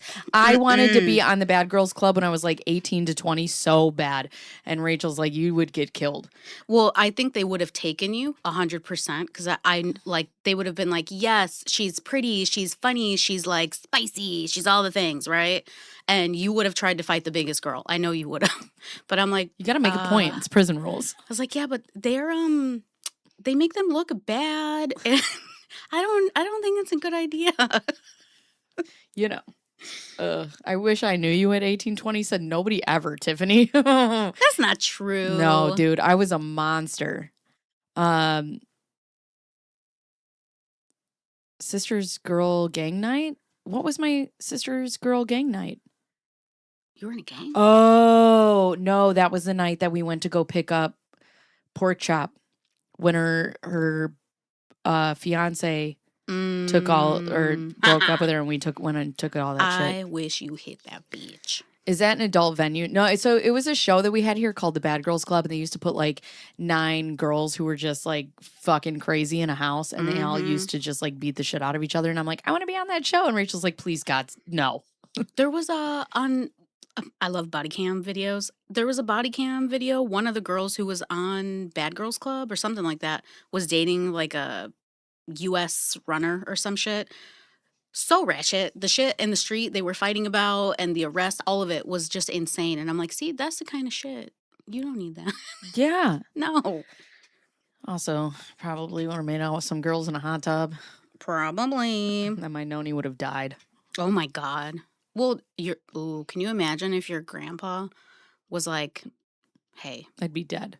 You ever watch Big Brother? I almost said your nickname they call you, but shh, it's private. Well, they know my real name. Oh. They know my real alias. Yeah, but what your grandpa called you was, that's shh. That's for you guys only. Well, not anymore. Subscribe to the subreddit, or what is it, Substack? Is that what it's called? And she'll tell you the nickname. I don't have a Substack. Oh. Wait, what the hell's it called? Is that what it's called? I'm out of the loop. It's like, subscribe to the thing, and then you can watch videos and things over there. My members only? I guess. It's like that. Only bears? Only bears. Rachel is a ride or die, except she's a ride or die in front of people, and then when we get in private, she's like, what the fuck is wrong with you? Oh, they don't need to see that. They don't need to know that they're right about anything. I will be so amped up, and I'll call Rachel, and I'll be like, but am I wrong? And she's like, yeah, actually. No, I always go, well, I soften it a little bit. Right. You do the same. You'll ask me, you'll say, well, Right. Can I ask a question? And I go, oh, that means she doesn't fully agree. What's the question? Yeah, it's funny. Because it's like, yeah, Rachel's a ride or die, but she definitely will not just let me like get away with bullshit. She's not like one of those that just amps me up. She's like, maybe you should think about this Only if it's questionable. differently.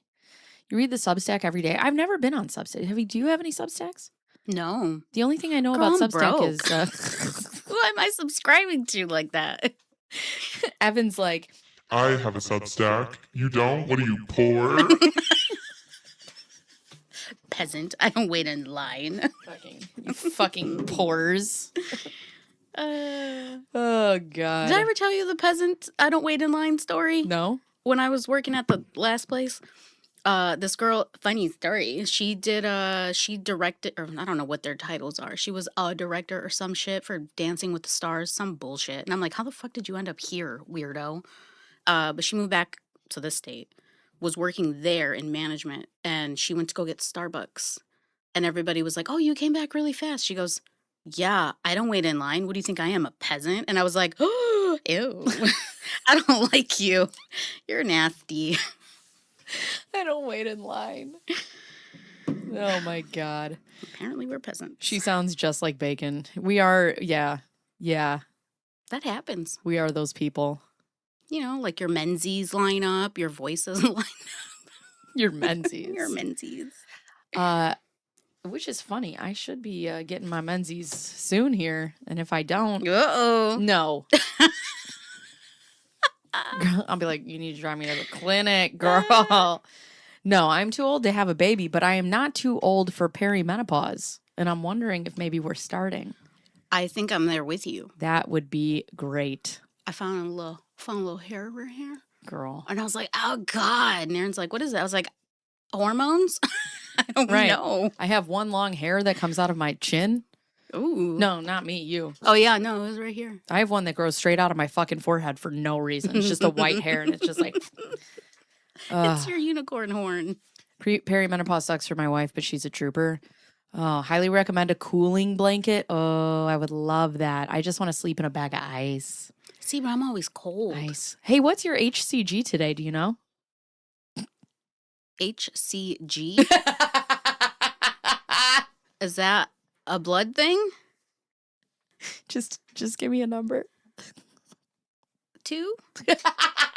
What is the HCG? Girl, I'm gonna Google it. HCG is what you get, is the number of hormones that you get when you're pregnant. Oh, God. Hopefully 0. It's just because Laura, when she was pregnant, she would tell people how high her HCG is. And I'm like, I didn't even know what the fuck that is. I don't know what that is until this case. I had kids 10 and 7 years ago. Girl, I still learn things that I'm like, that happens? Oh, God. You had your 4th at 40. Carmen, not Electra, you better take that Juji out of this fucking chat right now. My nightmare is having a child at this age. My mom had my sister at 43. That's 2 years away from where I am right now. I will swan dive headfirst off my roof. Get the fuck out of here. Dude, I had a physical reaction. We saw my aunt in Michigan this weekend, and we were just talking. I was like, yeah, I don't feel so well. She goes, what, are you pregnant? I went, "Huh? Don't say that. It's like, no, it's not it. Oh, my God. I got enough drama. I don't need any more kids. I don't need a baby. You know what? At this point in my life, I don't need to meet a new person. No. Which, not going to lie, I had a dream last night. This is really bizarre. I'm going to tell him to freak him out a little bit. I don't care if they know his name. In my dream, Aaron was like, for like a second, I was like, maybe we should have another baby. And I was like, oh my God, I thought the same thing too. And I was like, no. Ooh, I'm going to tell him. I had my 3rd at 40. I had my 3rd at 40. Dude, no. No new friends. I have, that's the thing is with Moose, it's kind of like having, it's like having one kid with Ray, and then with Moose, it's like somebody said it's like having 3 toddlers, but they all just did meth. That's exactly what it's like having him. Okay. I love him to death, but it's like. Of course, yeah. It's like housing a spider monkey. He's just so fast. And I feel like you can witness it. Where it's like, one kid's here. Oh, wait, now he's another. Oh, wait, now he's one more. Yeah, he would. Yeah. Oh. Ooh, party. What's going on? You want him? No, I don't want him. Thank you. Thank you. No, thank you. Oh, Wait, God. someone trying to sell a child online? For $2. They're like, hey, if I give you $2 and they're actually just like, they're like trying to sell him, but they'll also give you money. Oh, I mean, maybe. How much is a Starbucks drink? I'm 41 and I want one more. I had my son at 38. You just have more energy than I do. Okay, you're better than me. I get it. Yeah, no. Mm-mm. Oh, God. Yeah. I don't think I physically, I could. I don't think I should. It would be very excruciating. I don't have the patience. I don't have the energy. Mm-mm. Ugh, it's so funny. My husband, so Mr. Bearzz, I love Mr. Bearzz. He's a sensitive soul. Put it this way. Every time I see him, he goes, hey, girl. And I'm like, hey, girl. But he's a Pisces. So he is very emotional. Yeah, we are. So the past 2 days, he's been on his menstrual. I hear there's like a thing, or they really do have like a hormone thing that happens hormone, imbalance. Mm-hmm.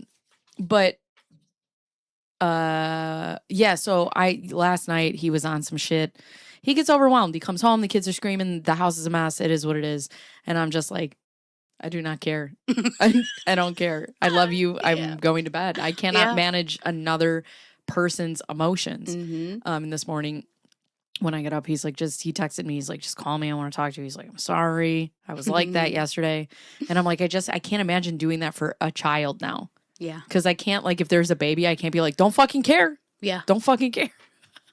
Girl, and it doesn't change when they get older either, the kids, because you're stressed out, you're doing things, your one kid's calm, collected, cool, your other kid pisses off the other parent comes to you and says, oh my God, why is your child so annoying? Why did they XYZ? And you're like, I don't care.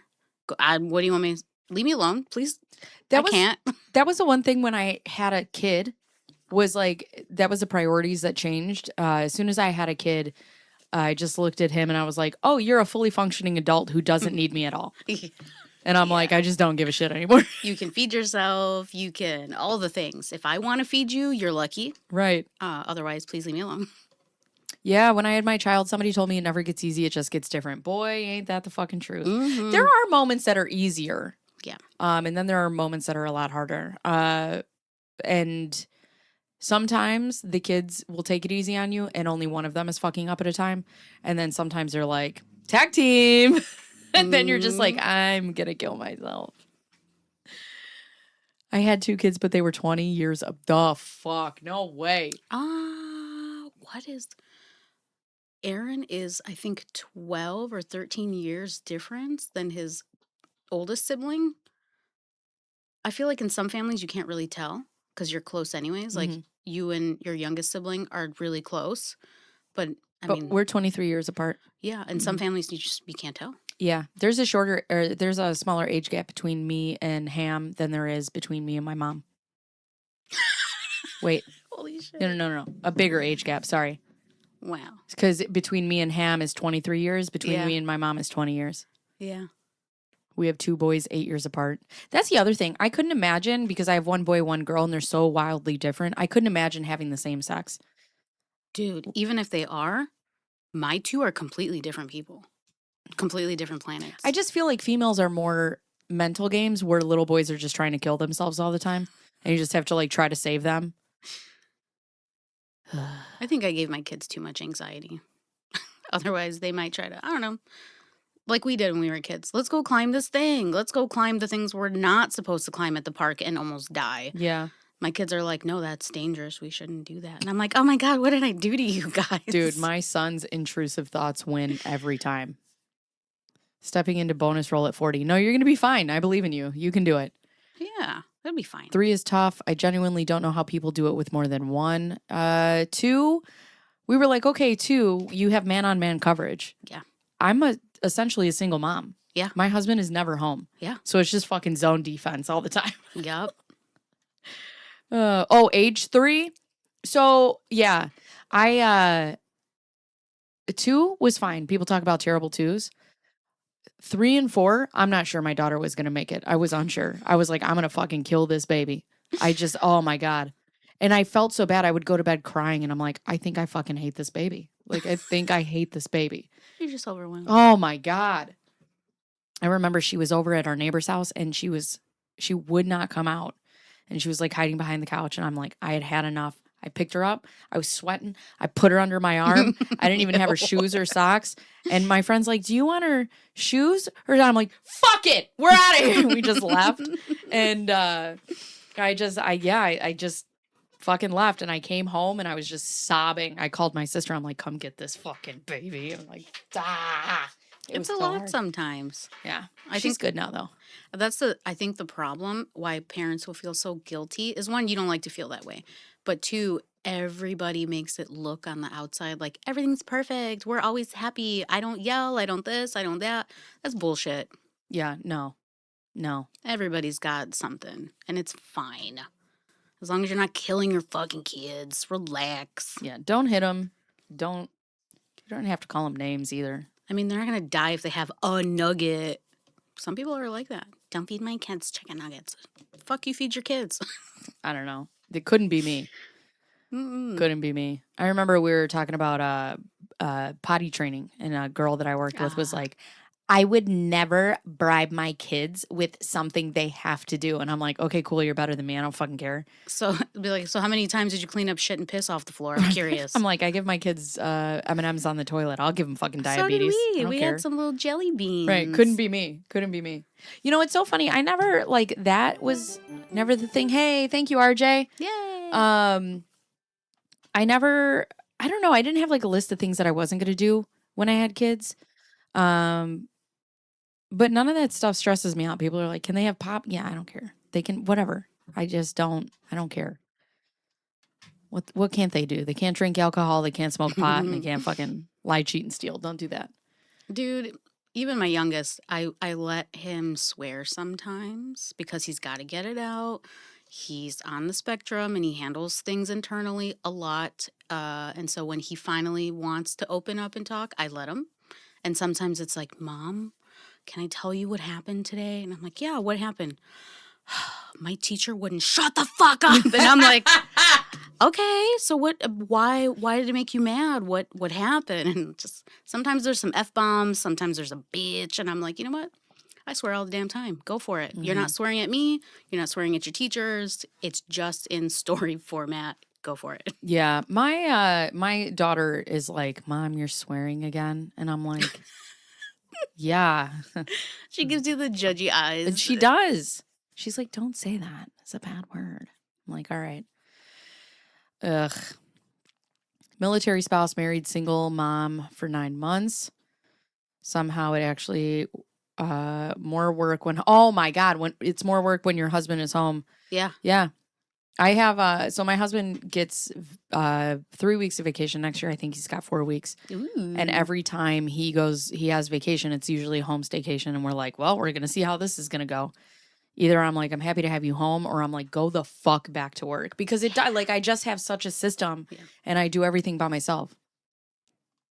But I feel like that's a common thing. People will be like, you know, I'm not saying anything. I'm just saying what I've heard people say online, you know. They'll be like, I got divorced and it was so much easier to raise my kids. And I'm like, I can see that. Yeah. I get it. Yeah. It's so funny. We talked about that. And my husband was like, if we ever broke up, you're going to get a boyfriend. You're going to do this. And I'm like, no. Do you understand how sexy living in a one-bedroom apartment with fucking vacuum lines on the carpet where my kids go with you every weekend sounds? Yes. Are you fucking, I'll divorce you right now. Are you kidding? Like, I feel bad because sometimes you're like, can you please stop fucking touching me? Like, everybody's touching me. Just give me 5 seconds without someone trying to like, just give me, it's my body. Yeah. 5 seconds, please. Yeah. I don't need somebody who needs me at the end of the day. No. I'm tired. I want to go to bed. It's so funny because when Moose went to camp this week, everybody on stream was like, take time for yourself. And I'm like, this is time for myself. Yeah, where I like enjoy it. Yeah, but where I lock myself in a room and like, I don't need to do anything. Mm-mm. I just need to sit here and giggle. Yeah. That's it. My husband works 4 on, 4 off, 12-hour days. I love it when he's at work. I don't think my marriage would have lasted as long if we had like a regular schedule where we saw each other all the time. I know it sounds mean, but I think it's good for us when he's gone for 48 or 72s, which on occasion there are 72s. I'm like, oh, I actually miss you. Like, yay, he's Yeah. coming home. Yeah. I don't see my husband at all like during the week, but it's I like to do my own shit. I like to be by myself. Yeah. He does too. I like quiet. I don't like care quiet. quiet. If it's not quiet, I lose my mind. It is a lot. It is a lot. Yeah. There's like 5 people in my house, 2 animals. Someone's always needing something. And I'm like, I just want to sit down and Yeah. have quiet. And not hear anything. Just for a minute. Mm-hmm. So I sit in the car in the driveway sometimes. I'm like, who can we call? With the air off and the windows up, hoping the heat will kill you. Anything. But without Take me fail. slowly. Yes. And without fail, someone will come out, knock on the window. What you doing? And I'm like, I'm coming in. Nothing. I'm just, just got home. Yeah. That's why I'm like, I had PT over here. And I'm like, hey, I'll be home later. I'm going to stop over at Bacon's house. Okay. I was like, by the way, I took your card. I'm filling up the car. By the way, bye. By the way, bye. Yep. Oh boy. I only have fur kids, no humans. My avatar is a Muppet. Aw. That's okay. You know what? Animals are a lot of work and they do require a lot of love. So to me, it's the same as a kid. Yeah, except it's socially acceptable to leave them at home when you go to the grocery store. You can put them in cages. Yeah. It's fine. Mm-hmm. Oh, I was going to make a bad joke. Put that away. U of M story. What's that? Yeah, sometimes I think about putting a leash on my son. Just being like, safety purposes. I was going to say, isn't that what they were made for? Yeah, they have those little backpacks. Because we had, my mom's older, so we have to explain things. And she made a comment about those backpacks with the leashes. Mm-hmm. And I'm like, yeah, Mom, but they serve a purpose because there are kids that are special needs that are runners. Yeah. And she's like, what's that? And I'm like, they will take off on you and you're lucky if you're going to catch them. It's called an elopement risk. Ooh, Mm-hmm. that sounds like a good thing. Why? Yeah. Moose did that the first day of camp and the girl ran after him. And then second day of camp was great. He went to the water park. Aww. Had a good time. Today he's going to what he calls a baseball show. It's a baseball game, so he's doing that. And then tomorrow, water park. Friday, water park. Nice. It's going to be great. He was tired. Is it the one over here? Yes. That one's really cute. Yeah. I haven't been there yet, though. Was not a special needs kid, but harnesses were a thing in Dallas in the 90s. So I actually, when we went to places like Disney or Florida, Oh, yeah. my mom used to have me on one of those wrist things. I would talk to Yes. anybody. If you came up and you were like, hi, I'm like, hi. Come with me. Right. Okay. All right. What do you got? You got a dog? Does she live near me? Yeah, sort of. Like 20 minutes from me. Girl, I can make it in 10. Ish. It's much better than your kid getting hit by a car. Also, yes. Mhm. Yes. Do we get to hang out a lot in person? You would think so. But no, because I'm doing this now, and then I got the kids, and it's funny because like I don't go to other people's houses because I'm always afraid that my son's gonna like break a bunch of shit. And at Rachel's house, they do have a bunch of like collectibles and stuff on shelves, and I'm We like, put a lot away, though. all right, good.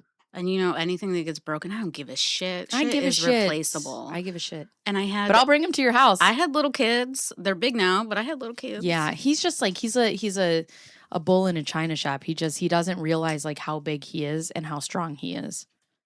Well, also comforting, all of our sharps and meds are in a safe. He's less worried about those. What are these So- collectibles? Ooh, I don't think we have anything out anymore. But it's like a lot of video game stuff. Well, yeah, there's only one, but I can put it in the damn closet. Well, but what do you have is what they're asking. A lot of really big Lego. Speaking of bricks, a lot of big Lego kits that were put together. Tons of them. I mean, those shits were heavy. But we disassembled them and put them in their own separate containers, and they're stored away with manuals because we're like, it looks like a teenager's room in my front room. And I was like, can we pretend we're like not little kids for a little bit. I want like a more adult front room for a bit. Okay. So it's pretty minimal now. There's not a lot. It's mostly books. I most am part. covering the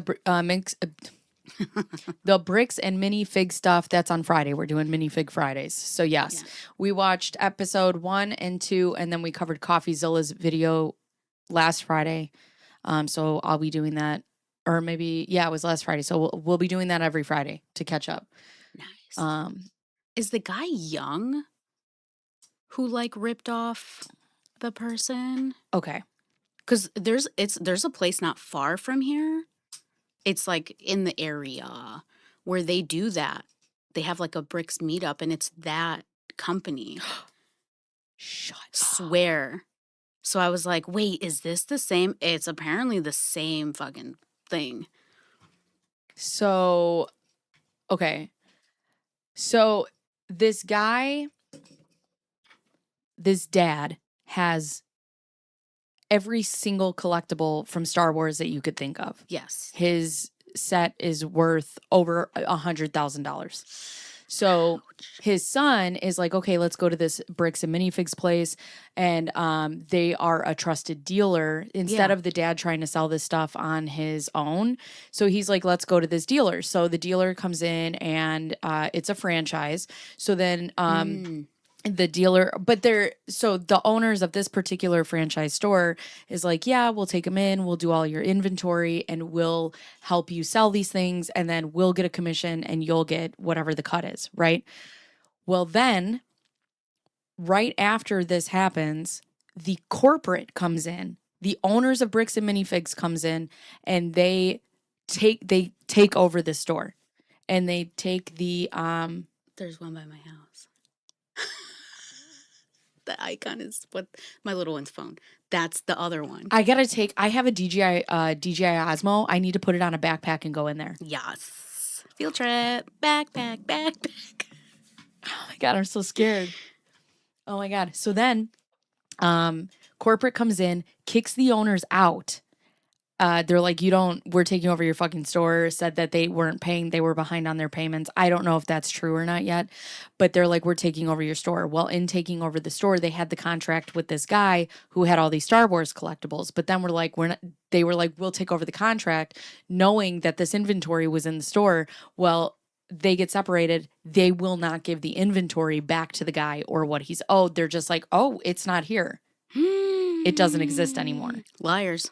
So then this guy, Brian, who is the son, goes to this guy on YouTube named Reckless Ben. So Reckless Ben has 1 million followers, and he's like, all right, I'm going to find out. You have to watch his videos. They're so fucking good. So anyways, he goes in there, and he's trying to like get all the information that he can. And as soon as he goes in there, he doesn't walk in there. He's not in there 3 minutes. He's like, hey, my friend Brian has some inventory here from Star Wars. And she's like, get out. I'm calling the police on you right now. Yeah. Oh. Yeah. So then all of a sudden they're like, all right, these guys want to talk to us. We're going to go to Utah to talk to these corporate guys because they do. Of course it's Utah. No offense if anyone's from Utah. So then they go in and they do like, they're going to go to corporate. There's like litigation that's happening. They've called the cops on these guys. So they go to Utah. They start getting fucked with by the cops. They're all Mormons. I was going to say. Right. They own the police. They own like towns. It's crazy. It's so bad. Like they got swatted and they were getting like arrested. They took them to jail. It was crazy. And I'm not that far in. So no spoilers in the chat. We'll find out more on Friday. But it's crazy. Dang. Crazy. I think this year is when I started learning some things about Utah. And I'm like, how do non-Mormons live in Utah? So you want to know what's crazy? After I did that podcast or that episode, my one of the other content creators, one of my friends here now on YouTube, his name is Echoes of the Tabernacle. We get on, we're just talking. I like that name. He is an ex-Mormon. And he like escaped the church and he's out of it now. And we were talking about that for half of the episode. It was crazy because I'm just like, what is that like? And he came out as gay and like, it's just it's a whole I'm thing. sure that made it harder. He was married to a woman for a while. Like, it's such a crazy way of living. And I'm like, I grew up Catholic and I have no idea. I mean, I know what that's like, but it's not on the level of like brotherhood Mormonism. Hi, Tax Packet. Yes, he is. Echoes is here. Hi, Echoes. Hola. But yeah, it's fascinating. I find it fascinating. I could have talked about it with him all day, and I told him, I was like, if you were just telling me the story and you didn't tell me that it was Mormonism, I would have immediately thought Scientology. Yeah, cult of some kind. Mm-hmm. Yeah, it's crazy. Rachel can do undercover with your local one. Yeah, we'll go in there. I mean, I look pretty harmless. Maybe. Kinda. Oh my God. Yeah. I think it's there. Well, I'm trying to think. They where want to know that if you know the is. hit song "Go to Trial."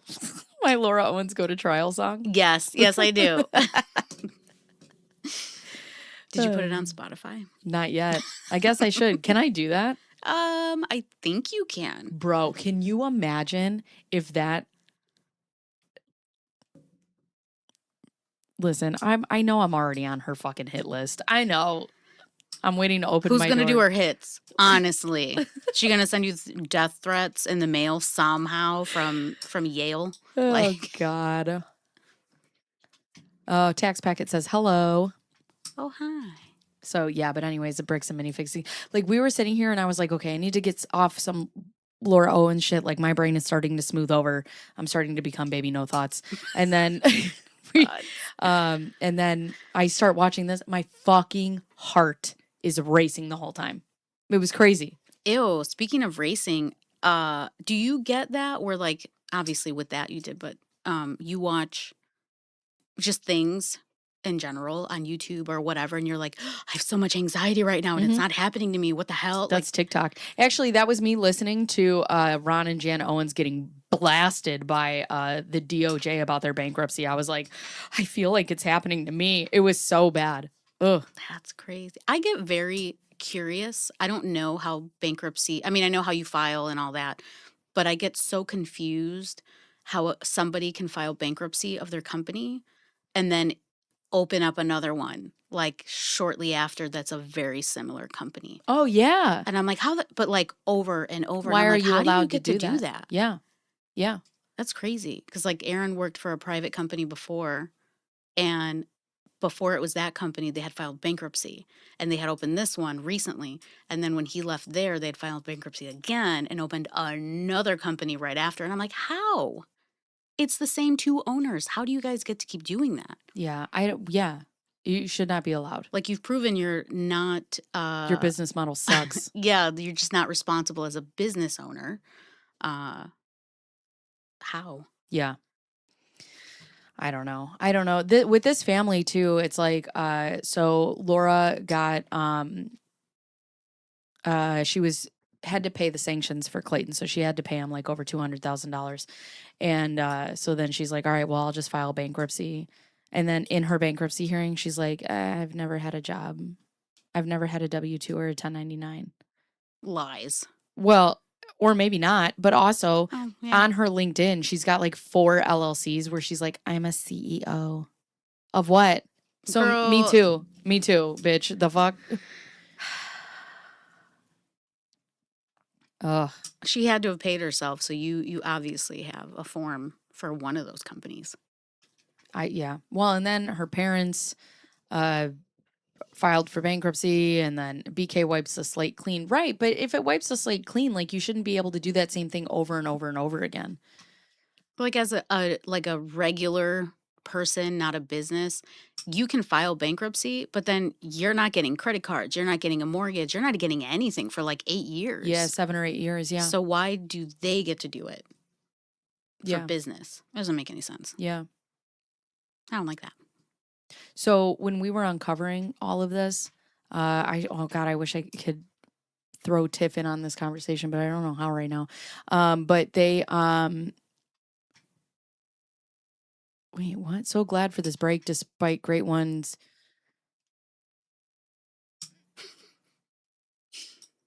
Great insurance. One person in medical hospital puts in one erroneous code and a nightmare to fix. Oh, I was like, how am I reading that? What was I talking about? you can recover from bankruptcy so much sooner than that. Oh, so me and Tiff are talking and she's telling me about the Owens family Mm. and they have these big, beautiful houses. And then they start taking out second mortgages, but then they start taking out loans to like pay those mortgages. And then these like loans are just paying off other loan. And I'm like, I would die of fucking anxiety. Like the weight that would bring me. Financial anxiety is one of the worst that I've carried throughout my whole life. And that's a really hard cycle to get out of.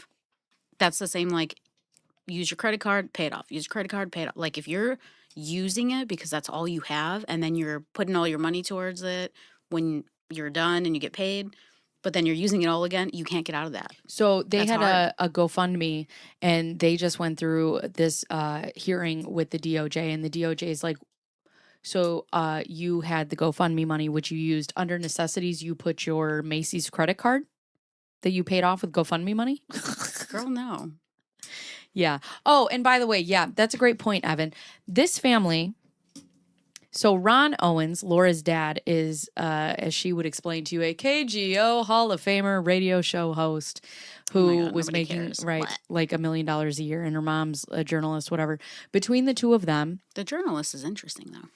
Social Security and pension, $21,000 a month. Mm-hmm. Wait, who's getting how much is the Social Security? That's a big TIF question. I don't know, but I know between them, they both get a fixed income of $21,000 a month. So how are you broke? Girl, How? that's the question. How, Sway? How are you broke? That's the question. That's the question. How the fuck are you filing for bankruptcy when you make $21,000 a month? Is there like taxes that were never paid? Oh yeah, or- there's that too. I'm just trying to There's think that of too. My question is, who lends them money when they're already that far in debt? Exactly. Who? I don't know. Thank you, RJ. probably predatory loan places. RJ. Holy crap. I just realized that you've made more money as Bacon Bearzz on YouTube than Laura has in her entire life. I can't sleep when I'm 2 days late on my utility bill. Right. Yeah. Right. Okay, so they make $14,000 in pension and $7,000 between them in Social Security. How I- much? What'd you say for social? 7,000. Oh, okay. Wow. Still, that's well. No, yeah, that's still a lot. It's a little over. It's a little under 4,000. Okay. Right, 35 and 35 apiece. I mean, shit. How old are they? Ron is in his 80s. Jan is in her 70s. So, like, what did they take out? Like the most expensive? Like they filed for Medicare, and they're like, "Hey, let's get No. the most They don't have to exemplary- do Medicare because he also got an insane insurance plan for the rest of his life from who? from KGO. Oh, Mm-hmm. girl. Yeah, that's The a great hell? point. Some people live off less than 20K annually. Yeah. You can't live off of 21K a month. It's because you can't file for 7 to 10 years. That companies offering CCs, mortgage, etc. Oh, okay. Lenders may extend more debt so they can regenerate later. Ron's is much higher. If they spent $523,000 out of their one, oh yeah, they spent $523,000 out of one of their 8 bank accounts in 18 months. Girl. Mhm. The hell? Mhm. Okay, but why do they look like Oh, I'm sorry. Ron will be 81 in a couple of months, and Jan is 69. oh. In my opinion, they are smarter than people think, but they are also manipulative. They just think Ron's reputation will save them and keep them from the repercussions and their stupidity. But like the parents, not her. Right. Yeah. I agree. I think you have to be somewhat smart enough to end up with that much money some fucking way. Yeah. Well, maybe. Well, did they have like investments or No. No. this was all just like actual like paycheck money. And Yes. Wow. Paycheck money. They don't have any. They no don't have. bonds, no nothing. It was, No, they have huh. none. None. I wonder if somebody was paying them for something. And then, so then the DOJ is like, you haven't paid your mortgage in how many months? 18 months? So their house is also getting foreclosed on. But you know what's getting paid up to date? Ron's life insurance. Oh, of course. Because she goes, it would be irresponsible to let that lapse. But it's not irresponsible for you to house the dying guy, just his life insurance? Okay. He was making over a million years in his prime. I mean, I half agree with the statement of it would be irresponsible to let it Sure, lapse. but it's Only also half. But you also have to pay the other bills. Yeah, like why didn't they just sell the fucking house and move into like, I don't know, a townhouse? Why or a didn't they just let it go condo? into foreclosure? Well, that too. Like, it's okay to be like, I can't really afford this anymore. Let's pivot. Let's reassess. How can we get out of this situation? Oh, and then you want to get really mad? Sure. So then, while they're in on all of this and they're letting their house go into foreclosure, it comes out that they had their daughter and her family, who has 2 young kids, then co-sign on a second mortgage for that house. And then they just didn't pay it. What'd they do with the money? Good question. Great question, actually. I mean, do they have bank accounts in another country? Rachel is speed running all of our thoughts. Nobody knows. Nobody has any idea. This family, and plus the GoFundMe, this family has had like $600,000 in the past 18 months, and they cannot tell you where it went. Does someone have a gambling problem? So, Allegedly, because I hear that's a good way to hide money when you're getting a divorce. allegedly, Ron did. Oh, 523 included the GoFundMe. So $523,000 in 18 months. Do you know what I could do with that money? Girl, do you know what I couldn't do? I don't even know how I would spend that. I mean, I would pay off my house first. Yeah, but all of it? Yeah, I don't owe like No. a lot anymore. 18 months, over $500K spent.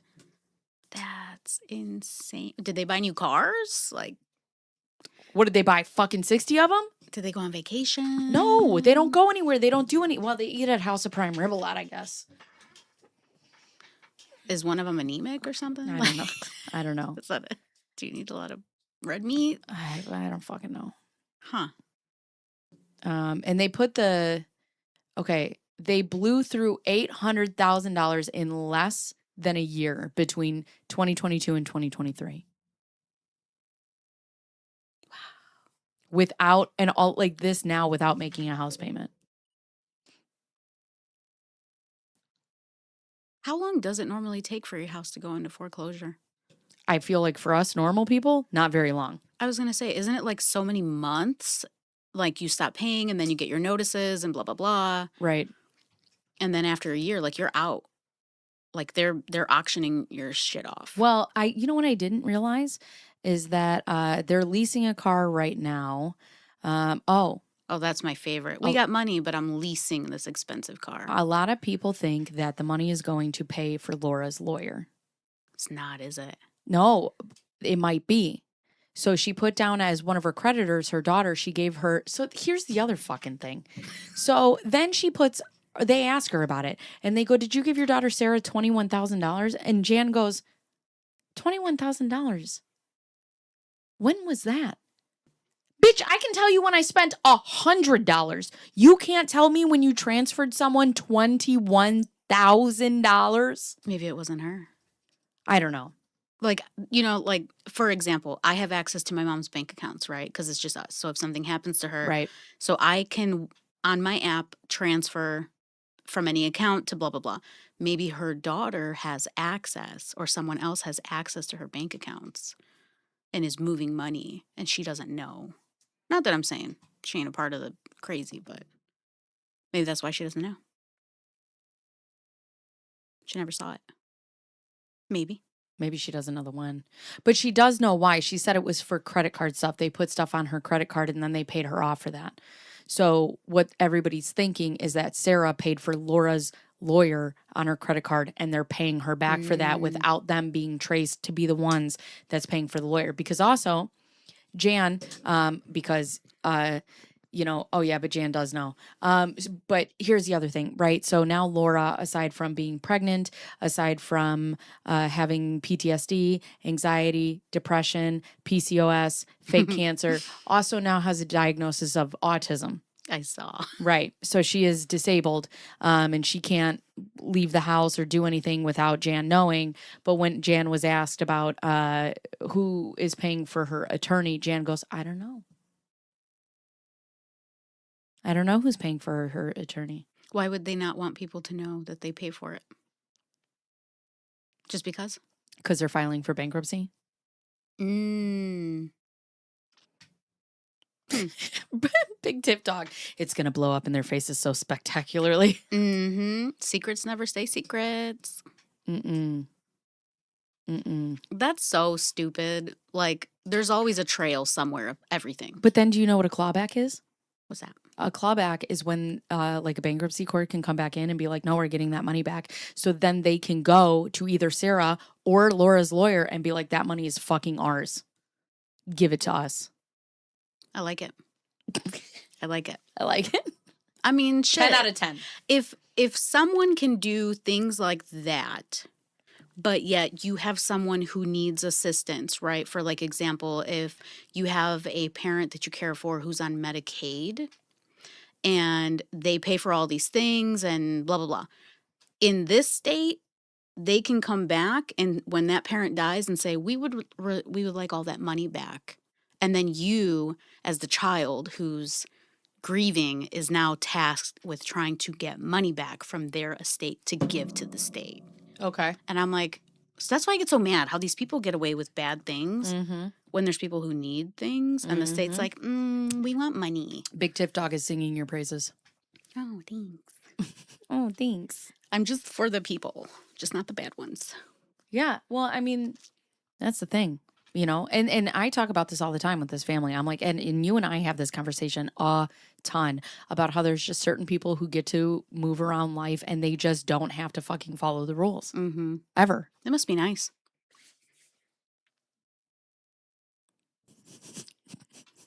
Oh, no. Rachel, we like you and all, but catch up and welcome. You'll receive a Bean Blaster membership card in the mail next week. Kind of like AARP. Hey, they're pretty cool. I do like AARP. My mom's got AARP. Oh my God. Yeah, I just don't know. I hope she goes to trial. Angela, not the beans. Oh my God. But yeah, it's such a crazy story and it just keeps going. She was supposed to be in court this morning, but she filed an extension. Hi, Ducky. How does she keep doing that? Well, they have to give her enough rope to hang herself, right? So they want to make sure that has no reason for appeal. Okay. So a lot of times the court will give you everything that you ask for so that when you're like, I'm going to appeal, on what basis? This court did everything that they could have for you. So. I mean, are there not other court cases that need to be taken care of instead of her dragging this out? Well, yeah, but that's also her argument. There's bigger fish to fry, so I don't understand why you're holding me accountable for my crimes. Shit, girl. They just need to hurry up and say, you're guilty, and then they can move on to the other shit. I don't believe she was in court today. She filed a motion. She was supposed to be in court this morning at 8:45 for trial assignment, and then she filed a motion on Monday, which was docketed yesterday. And so, no, I don't think she went to court today. I don't know. Nobody's told me. Nobody told me podcast. Right. Every criminal has the same rights, murder to petty theft. And, that's the thing is the trial was supposed to be to start or signed in 7 days. So that's why they're trying to get the delay and they're trying to bring the trial to the end of October. Why? I don't foresee this trial happening in 2026. I think she got she got a lawyer who specialized in plea deals, and he came in and he's like, all right, I'm going to get her to do this. And then she was like, Uno reverse. Mm-mm. But there's always delays. There's always delays. I'm so dumb. It's just, it's hard when you look at somebody like this and it's like, oh, I know you're guilty. There's nothing to prove. I just know it. Yeah, I think it'll be March. I hope it's not late October, because in November I'm taking a week off. And when did this start again? Girl, Hasn't it been like quite a while? when did she get indicted for this stuff? Yeah. 3 years ago. It has been 3 years. Right? No. I'm sorry. Clayton has been going through this for 3 years. She got indicted 2020. I'm about to say some fucked up shit and the chat's going to be like, wait, what the fuck? Why are you saying that? Hold on. 2025, May of 2025, she got indicted. Okay, so this has been going on for a year. But the situation's been going on for... So she meets Michael Maricini and starts doing this shit to him in 2016. She meets Greg Gillespie, starts doing this shit to him in 2021. She meets Clayton, starts doing this shit to him in 2024. That's why I said it's been 3 years. Sorry. What's Clayton's last name? Eckerd. Why do they all sound like hockey names? Did you know he was on The Bachelor? Yeah. That's what we say because that's all she says. He's Clayton Eckerd, The Bachelor. Oh my God. So in November, I can't leave you unsupervised. Listen, we're going to Disney. You're going to Disney? We're taking the kids to Disney and we're Yay! surprising them and they have no idea. That took me a minute to register, like, you're going to Disney. Nice. Yeah. So we're going to go to Disney and we're going to take the kids and my kids have zero idea. I like that. And my daughter is going to be over the moon, but like my son he's going to die. It's going to be great. He's going to love it. Are you going to go to the Star Wars? I don't know what we're going to do. We have a lot planned. But I plan on like vlogging what I can, but yeah, we're going to go. Yes. I will say that probably was my favorite part of Disney was the Star Wars area. Yeah. It was so cool. Yeah. And I just kept screaming, Wootini. What is that? The little guys with the hoods. What are they called? Ewoks? Yeah, there you go. Ewoks. So yeah, we are gonna take them. We are gonna go, and I am very excited. So I'm gonna take a week off. I'll probably vlog it, but no, I know I want to be in the moment, but also I like to get them on tape because especially my son, he likes to watch those experiences then again. Aww. But yeah, I'm very excited. Don't tell them. I won't. Next time I see them, I won't. Yeah, don't tell them because that's all I need. My daughter forgets nothing. And every day she'll be like, is today the day? I'll be like, no. That's so... Oh, she is going to lose it when she realizes. Yeah, I'm very excited.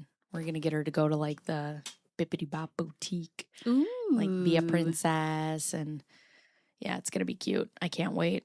You know what I didn't realize though, which is really cool. They give you like a lot of accommodations if you have somebody with a disability. Yes. So the travel agent that my husband was working with was telling her about Max, and the lady was like, oh, we can help you out with a lot of stuff like that he would need and how we can help better accommodate him. And I'm like, it's so nice. I did not realize. The only thing I did learn was some stuff you do need documentation ahead of time, like before you get down there. Okay. So like with Teddy B and like the Ehlers-Danlos and stuff like that, or like my bullshit. We can get the little scooters, the little rascals. Oh, yeah. We just got to submit all the documents like probably the week before we get there, I think. But girl, they even have stuff for like hearing impaired. Like it's so cool. Yeah, it's really, I mean, Disney is a fucking monopoly and gets a bad rap. But like, I mean, they've thought of everything.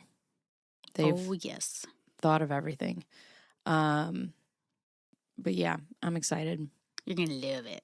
You haven't been since you were little, right? The last time I was there, I was 16 or 17. We went to Universal Studios with my cousin. Do you remember Stephanie? Yeah. Yeah. Oh, my God. I went with Steph, and because her dad had like a business trip, and so we did that. But the last time I went was before the twins were born, and I went with my mom and my stepdad. Ah. Mm-hmm. I want to go to Universal. I've never been. Yeah, I want to go on Hagrid's ride. I do want to go to Harry Potter World. Oh, my God. I want to go to Super Mario World. Oh, dude. Isn't that So in like cool. Japan? It looks amazing. Yeah, it looks super neat. But I thought they opened one here too. I think there's one here too. I don't know. I haven't seen it. I've only seen the one in Japan. Dude, Disney I think it's Disney Paris looks amazing. Is it Disney Japan? I think it's Disney Japan. Theirs is really cool. I just want to go everywhere. You can get him a scooter. I couldn't imagine my son just like mowing people down with a scooter. Do they have a remote control one and you can just God. he just sits on it? It would be Disney's nightmare. Dude, people are crazy though. I will say, because when we went, it was the art festival, and Figment. They had the buckets. They had just came out, and I really wanted one. And I was like, if I can't get one, it's fine. And I see a lady walking, and she had 3 of them on her, and they look like big ass gold chains. And I'm like, oh, is that Figment? And she goes, yes. And I'm like, oh, where did you get it? You have to order these ahead of time. And I'm like, oh, okay. We're fucking Disney. What's wrong with you? Smile. It's like, girl, you're acting like I'm gonna steal your Figment. People are bizarre. And that's the thing. Like, I don't mind Disney adults. Like that doesn't bother me. They're just happy. Everybody wants to have some fucking whimsy. I think that's great. But like, yeah, people who are like dicks, especially people who are dicks to kids, I can't. Ugh. You know what I did get though instead of Figment, because I couldn't get one. It was fine. You know the little security car in Star Wars? Fuck is that thing called? It's like this big, and it's like in the Death Star, and it's like, you know what I'm talking about? No. That as a fucking popcorn bucket, and you open the top, and that's where the popcorn goes in. It is the coolest thing. It's so stupid. It was so cute. You're gonna have to send me a picture of that. Yeah, I'll send you a picture. It's pretty cool. Text back, it says she knows what you mean. I don't understand people who give 2 craps that someone else is a Disney adult. Like, so yeah, some people are like down on them about it. It's like, I'm into shit. You're not into some shit. Right? Okay. Everybody's got a thing they like. People in Orlando are miserable in general. It's that muggy weather. I hated it there in August. We went in February when we went, and it was still fucking hot. Yeah. I'm like, how do people live down here? Yeah. It's too much for my lungs. I couldn't. It was sticky. Yeah. It's so funny. My husband is like, because we've talked about moving to Louisiana, because that's just like where my family was. And he's like, I just couldn't do it. And he's like, you think you could do that with the humidity? And I'm like, yeah, you're just like, I'm going to be sweaty all day. You just like come to terms with it. I mean, I can't sweat. So it's extra harsh. What? Guys. Oh, no. I'm about to break the 4th wall.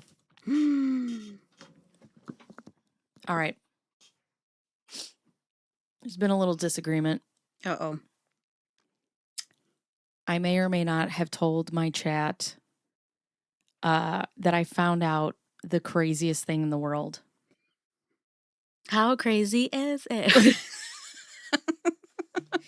And that the crazy thing is that your belly button is not closed. Yeah. So I was telling them about, and then we Googled it, and it's like, no, it is closed. But then they were like, maybe it's just your friend's belly button that isn't closed. But then I was like, but her doctor told her that her belly button was closed.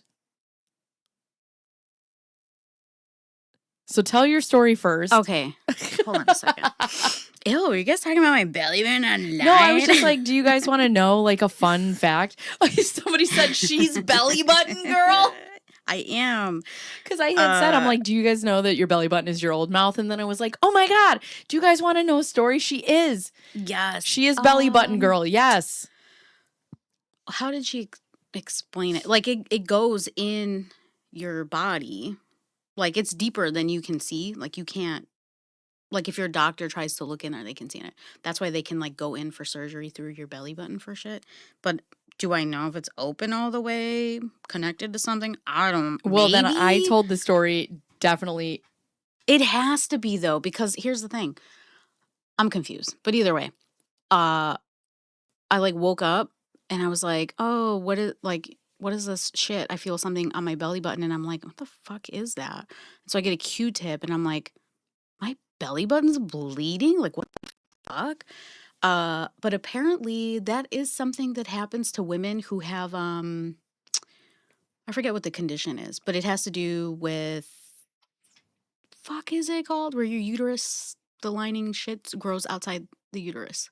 Endometriosis? Yes, that can happen where when you have your period, your belly button can also bleed at the Bro, same time. if I am bleeding out of my vagina, my belly button, kill me. And I was like, oh my God, that's fucking crazy. But she was like, yeah, no, it probably something got in there and you just couldn't get it out. And I was like, yeah, but it actively was bleeding just a little bit for like a couple days because I'd have to clean it every day. And it's like, light pink. And I was like, what the fuck? This is like so bizarre. In all 41 years of my life, that's never happened. Great. New fear unlocked. Yeah. And I was like, what the fuck? And I'm very like, I don't like belly buttons. So like, there's never anything in there. I always make sure that shit is clean. So I'm like, how the fuck did that happen? And I'm like, I don't know. And she didn't have an answer. And so it just kind of was what it was. So anyways, I told everybody the story online and they Nice. were like, your belly button isn't open. Not that story because I didn't Yeah. know it in detail. But I was like, you guys, my friend told me that our belly buttons are open. And they're like, I don't think that's right. Like, They can't talk, but yeah, I don't know how that happens. But apparently, yeah, with endometriosis, that their belly buttons can bleed. That's fucking wild. somebody said, you guys know this is still streaming, right? Yeah. Yep. But also, we're regular people who have regular health issues. Yeah. Regular schmegula. They had to cut through my belly button when I had ovarian cysts removed. Ow. Girl, I feel you. Ugh. Yuck. Being I can a always woman is feel- so fucking gross. It's weird.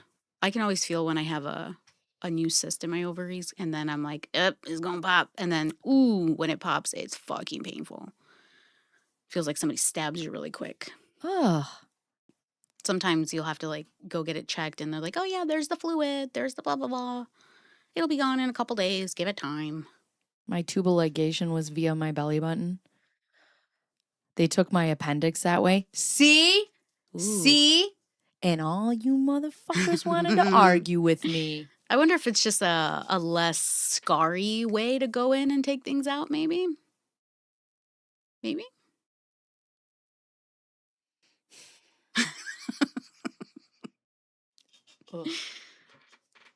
Anyways, I don't know.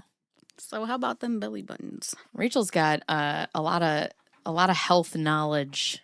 Ugh, I wish I didn't have to have it though. Mm-hmm. Oh, I have endo. And you Aw. have to get that tissue removed laparoscopically through the belly Yeah. button. All the men in this chat are Homer slinking back into the hedge. Did you know men also apparently, I believe it's also endometriosis. They're finding like there's tissue in like it can go up to like the fucking brain. Like it grows up there for some fucking reason. I don't know what it's called, but it's something like that. Let's find out. Men, endometriosis. See, guys, now we're going to learn stuff.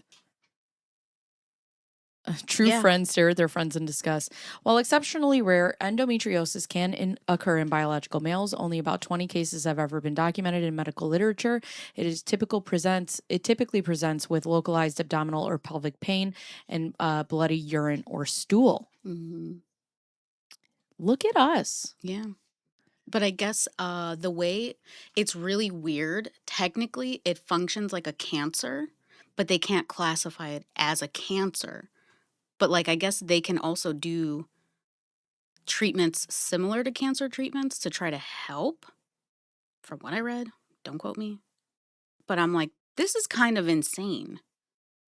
And then they can find it in your brain sometimes.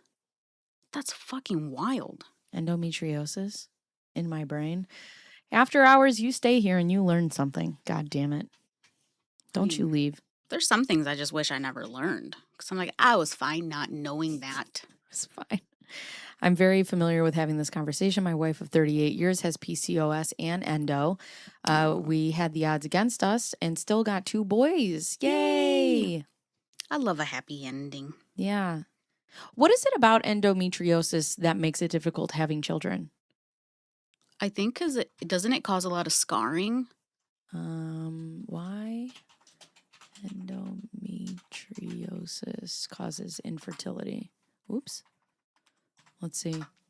Endometriosis causes infertility through pelvic inflammation, structural scarring, adhesions, hormonal imbalances, and diminished egg quality. This creates a hostile environment that prevents sperm and egg from meeting, disrupts fertilization, and stops a fertilized embryo from successfully implanting into the uterus.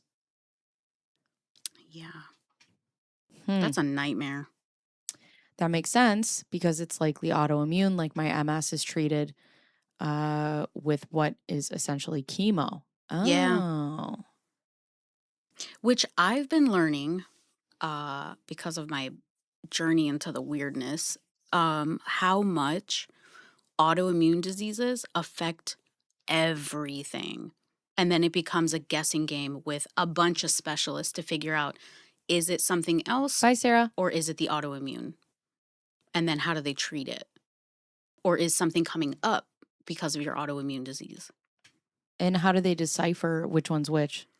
Lots of big tip. Depending Rachel needs to be my BFF now. Okay, thanks. Yeah, Rachel's wonderful. Also very smart. Also full of just random fucking knowledge. Yeah, I don't know everything. I just know a little bit about everything.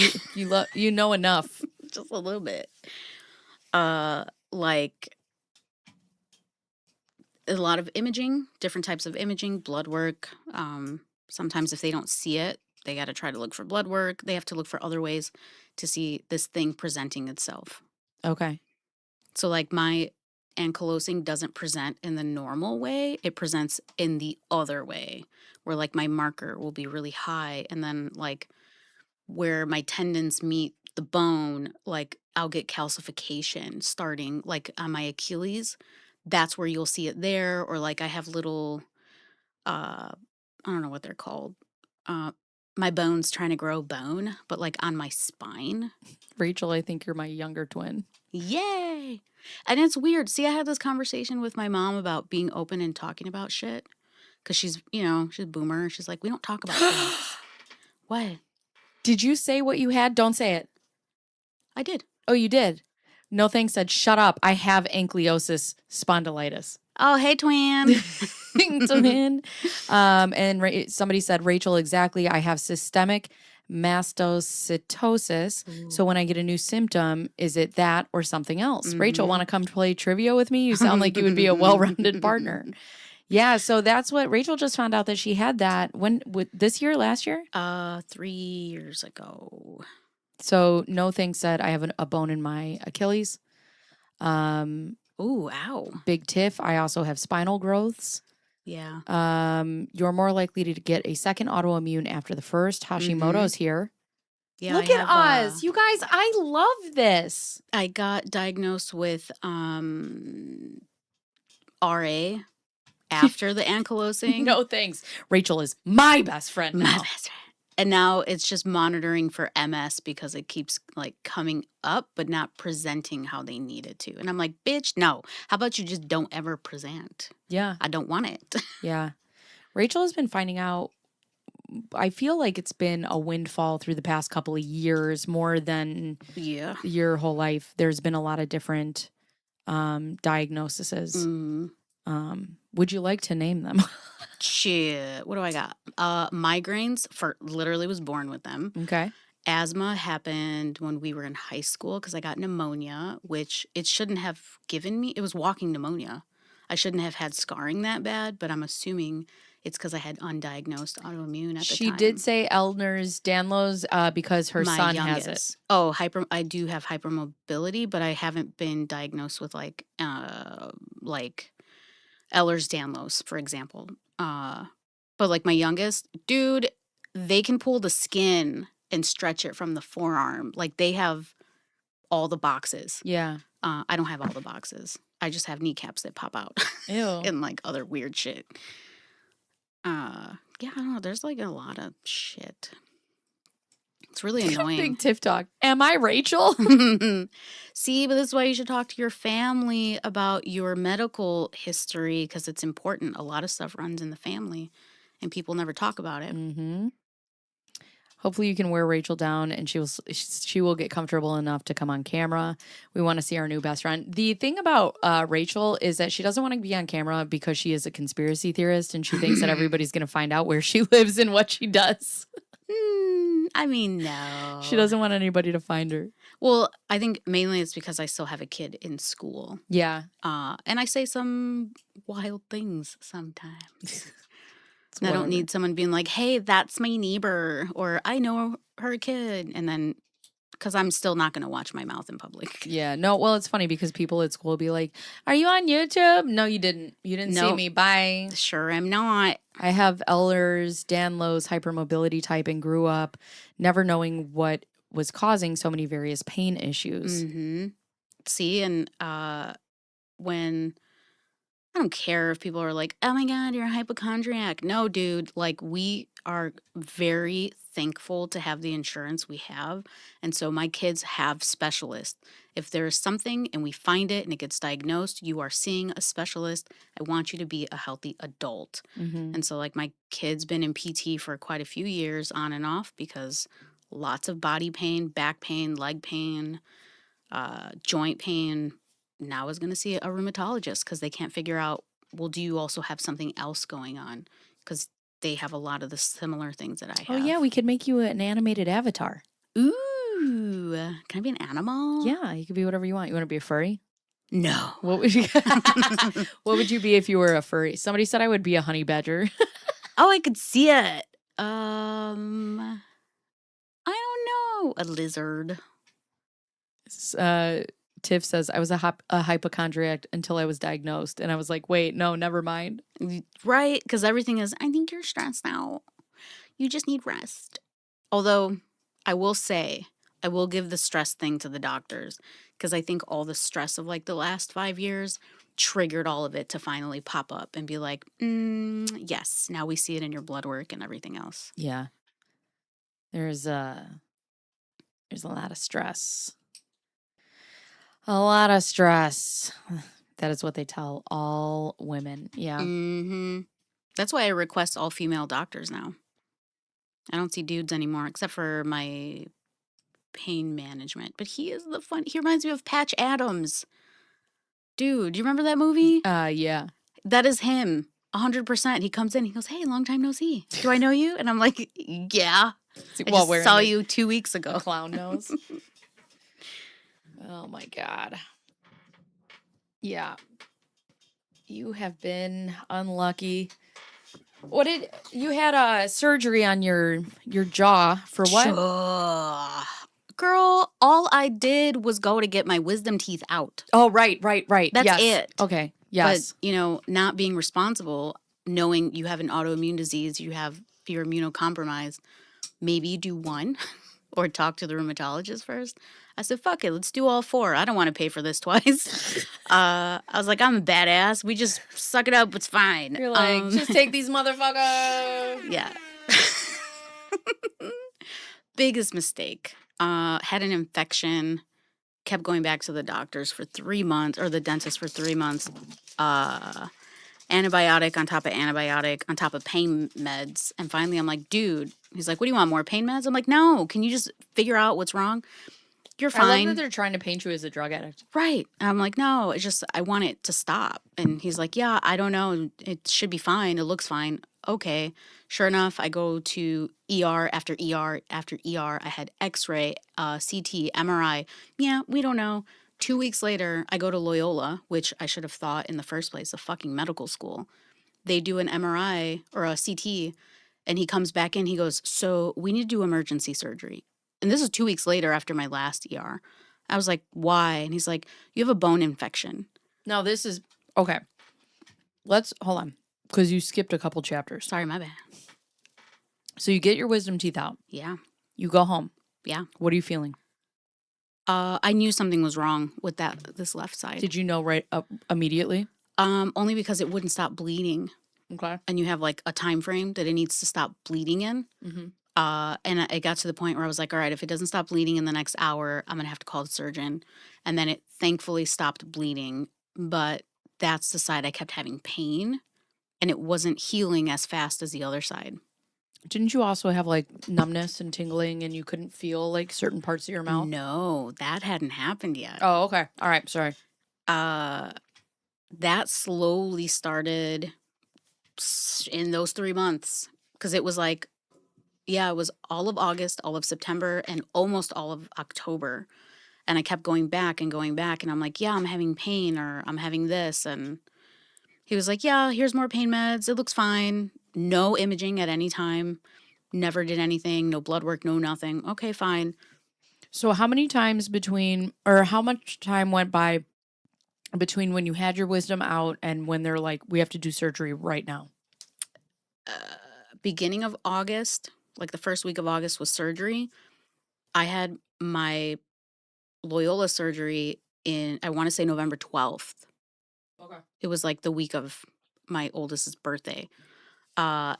It was emergency, so that's why I felt bad. I was like, we're going to do it around your birthday. I'm sorry. You can only do what they're going to give you to do. Yeah, but I had seen the surgeon who took my wisdom teeth out probably 6 times in between that, complaining of still having pain. And now slowly I was getting like sharp pains, like nerve pain. I couldn't feel certain things. It was a nightmare. This happened to me a few months ago after a root canal. I got a bone infection and sepsis. Oh my God. Oral surgery wiped out my savings. Yeah, no kidding. But I didn't care because I was begging for help after getting a tooth pulled, then getting crazy sick. Mm-hmm. Ugh. And the worst part, I couldn't even sue the doctor who took my wisdom teeth out. Why?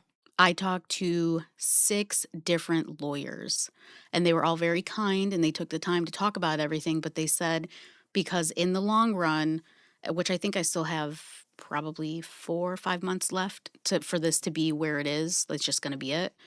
I don't have any crazy, like I can talk, my face isn't drooping, I'm not like permanently disfigured. So they're like, you really don't have a case for a big settlement of any kind. And I was like, I just want him held accountable. And they're like, we understand that. Well, and like also, can he pay for the extra shit that I had to fucking pay for? They said no. And I was like, interesting. That sucks. But yeah, I don't know. The doctor who did my jaw surgery was amazing. Great doctor. Which, funny, Aaron's friend from work, really nice guy, also has ankylosing spondylitis and RA, and he has jaw issues. He sees my oral surgeon at Loyola now, too. All the people know each other. Mm-hmm. All the Anki friends got to stick together with our specialists. I feel like I'm going to wake up from a dream. I've never had so many people understand my life in my entire life. And here we are. Look at us. It's a good feeling, isn't it? When Look you're at like, oh us. my God, you have that too, or you get it. You know someone and you believe them. Because some people are like, well, what do you mean? You can't see it. Yeah. Like, what do you mean you can't walk? Your legs look fine. No, Right. like I physically can't walk today. Yeah. Why? Fuck if I know. The weather, bitch. I don't fucking know. My body said no. Right. Well, this makes me so happy. I'm glad you guys are all still here.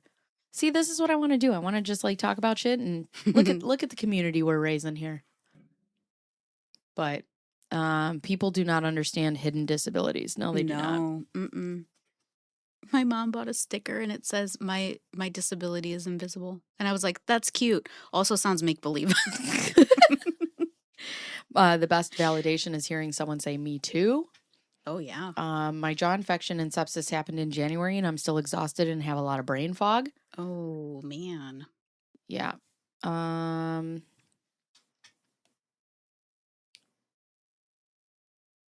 Trying to.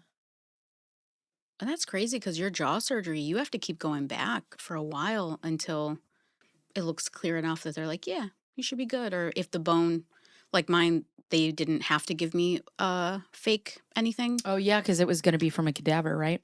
Well, yep. They're like, yeah, we think it should be good to just kind of grow back the amount they took out. And I'm like, all right, cool. Fine with me. But I still have permanent, like, I can't feel certain parts of my face. My gums hurt and are sensitive sometimes. Sometimes I can't feel it. I can't feel my jaw right here. At all? Uh-uh. We talked about that I can't because feel it. you said you have. Oh no, wait. Where do you have the phantom stuff? Here.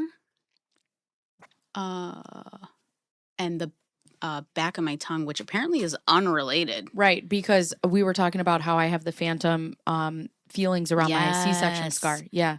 I'll get That's itches. It itches, but then I can't scratch it because I don't feel anything. You just like slap it, slappy slap. Of course I'm still here. I don't go to work till.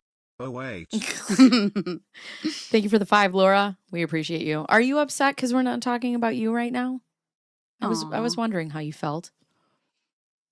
Cadaver donated bone should not cause gagging. It's funny. It's funny to think about, all right? I just don't want someone in my mouth I did not invite.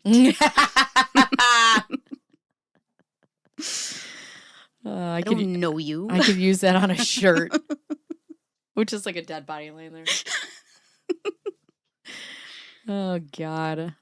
Hey, That's I love hilarious. science. I'm all about use up the body, donate it. Oh, my But God. I don't know why. It just the thought of it, I was like, oh, I don't know. Think back to your day where you broke down crying. After that, you had to know you were followed by good people. Yeah, no, it's not. Trust me, I'm never concerned about the people who follow me. This community is great. It's just like I just like that we talk about different things. There's like so many people who know so many different things, like in all walks of life in this chat, and it's just very exciting for me. I don't know. Very That's the exciting. kind of person you are too, though. You like to know things. You like to know all kinds of things. You're always, how does Aaron say? He says, I'm very nosy. I say, no, I'm inquisitive. I like to know things. I get curious. Yeah. That's how you are. I am. I have to know all the things Right. about people too. Like when they get on my stream and we're doing like an interview, I'm like, stop me if I've gone too far because Yeah. I'm gonna ask the questions. I had a spinal fusion at 13. They chipped the bone off my hip to use to fuse it. I would have preferred cadaver bone, to be honest with you. Ouchies. My daughter has cadaver tendons in her finger. She almost cut it Ooh. off, and she blames him for anything she can. Is it in her middle I finger? was And going to she's say, it's not me. It's Fred. right. It's not me. It's whoever this is. Tiff, the only people wanting my body is science. That's not true. We love you, Tiff. Tiff's the financial guru of this community. Tiff, what did you do forever? Did you work in like loans and shit? Attitude is everything. Never give up. Spinal fusion paralyzed my vocal cord, and I had no voice for 2 years until another surgery that fixed it. That's crazy. Oh my God. I have an aortic valve from a cow. Moo. Whoa. Okay, that's heavy. So I'm happy that you got a replacement, I guess you say, aortic valve, because that's how my cousin died. She had an aortic dissection. Oh, and she was young. This How- was 3 years ago. She's 20. No, same age as me. Us. Oh, She was our age. she was 38. Mm-hmm. I thought she was way younger than that. Mm-mm. Happened out of nowhere. Mm. So I have a cardiologist. Real estate, title, insurance, and settlement closings is what Big Tip did. Ooh. So she knows all about our financials and foreclosings and loans. And That stuff's fascinating now that I'm an adult. it's fascinating when Big Tiff Dog explains it to me. When I read it, it makes my eyes glaze over. Yeah. See, I only have one person I can talk to about like house money things. My uncle. He was our underwriter for when we bought the house. So I'm always like, what is this? What does this mean? What it Yeah. Did you know, by the way, don't laugh at me if this is something other people know. Did you know that when you buy your house, you're supposed to tell the county that this is your permanent residence so that they calculate like you get a credit of up to so much for your property tax. For 10 years, we have not gotten that credit because apparently we never did it. And I was looking at our history because I always check the tax property history to make sure They don't just fucking know I live here? No, not in this state. You have to submit that. You have to tell the county. And I was like, wait. It says up to $8,000. What the hell is this? And so I have to call the county and be like, hi, so we didn't know. Can I have some of that money back for any of the years that we've been paying? I'm going to write this down, goddammit. The fuck? I thought they just knew, like, when you changed your address. No, that's what I thought. I was like, well, the state, when I changed when we bought the house and, and they're like, no, Okay, so who do I have to call? You have to go to your county. Okay. Your assessor's office, I think Call it's called. County assessor. I don't know how to fucking spell that. Assessor's office about my fucking property taxes? Yeah, to make sure if you're listed that this is your permanent residence. I bet you my husband has not done that. Because we're in 2 different counties, you and I, but I'm pretty sure like every county you have to tell them and they don't automatically do it. Why wouldn't they fucking tell us this? Because then they have to give you a discount or give you money. Why would they want to do that? I am. They only talk to you when they want money, girl. Upset. The county assessor. Yeah. Which also Is that the homestead credit? Yes. Homestead credit. You guys, look at all of us learning things. And I only learned because our neighbor, the one across the street, he's a veteran and he's been not okay. And some weirdos came around and I was making sure no one bought his house from under him. And that's where I was like, wait a minute, why does this property tax say blah, blah, blah? And then I looked at ours and I'm like, wait, how come we're not getting that, but it says it's available? I was like, what the hell? And so I asked my uncle who did our mortgage stuff, and he said, yeah, you have to tell them. He's like, they might give you some of that money back. They might not. And I was like, fuck, that's a lot of 10 years worth of property tax. Holy fuck. I will fucking burn that county assessor's office to the ground. That's like a used car. I don't know how they calculate it, though, for what, how much off they give you. That really fucking pisses me off. But just tell me. Why the fuck would you do that? Just give me what you owe me. They also have like a mortgage protection. Oh, Lordy. Is there a casita stead credit? Asking for a friend. Fake Laura Owens, the Casita Stead credit is the $1,600 you get from your parents a month and also get to live in the free casita. Oh my God. Did you get money? I still have to go to them. This I just learned. Because Tiff said we have it in Michigan, but you cannot get it back retroactively. Yeah, I'm afraid. That's what I'm afraid So, of. Can I get it moving forward? After you do it, you're supposed to get however the calculation comes out where you should be paying less. I'm going to text. Where's my phone? I'm going to text my husband right now. But like his dad is like money smart. So maybe he already knew that. I'm like, hey. Have you ever contacted our county assessor to see if we get a homestead credit on our house? He's gonna be like, yeah. If he says yeah, he gonna get something tonight. It's like a coupon. Stop. Oh, God. Oh boy. They have Maybe I'll get pregnant. shit. This is our discount, baby. Shit. They have what is it called? Homestead, baby. Your what's it called? When you own your house? Your papers, your Title? title. They have a home title protection thing. He just said, "Is this spam? I'm gonna block you." Hold on. No, I'm fucking serious. People are talking about that there's a credit that you can get, but you have to tell the county that you live here permanently. Is this spam? I'm gonna block you. Oh my God. It's to help protect your what did you say it was called? Title? Deed? Title, deed, whatever. Yes, deed protection. Deed. Because girl, you saw these people stealing people's homes out from under them by filing fraudulent shit with the counties and stealing people's homes, signing their deeds over to them. So in my county, they have a system where you can protect. So if anyone comes in to try to change anything, they have to call me personally before any changes can be made. And if I don't answer that fucking phone, it's fraud. But like I can walk in if I was a bad person and be like, yes, here's my documents signed by our lawyer stating that Bacon Bearzz signed over their house to me and I own it. He said yes. We aren't a homestead. Stop it. That's just what it's called, girl. That's just what it's called.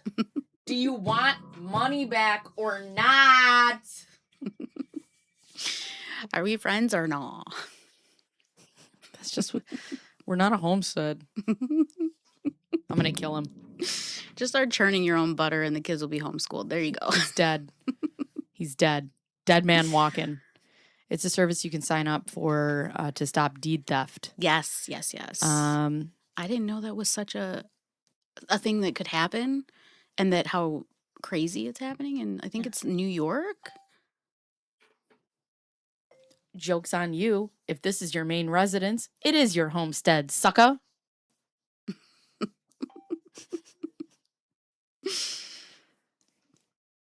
I mean, hey, we pay a lot of money. You may as well get a little discount where Our you property can. taxes are fucking insane. Which I had to explain to my mom. She was like, how high are your taxes? And I told her how much. And she goes, well, it's not terrible. I go, no, but if you go right across that road right there, it's even more. And she's like, why? I'm like, because we're unincorporated. He goes, you're speaking French right now. What'd you call me? All right. So I have to do this because...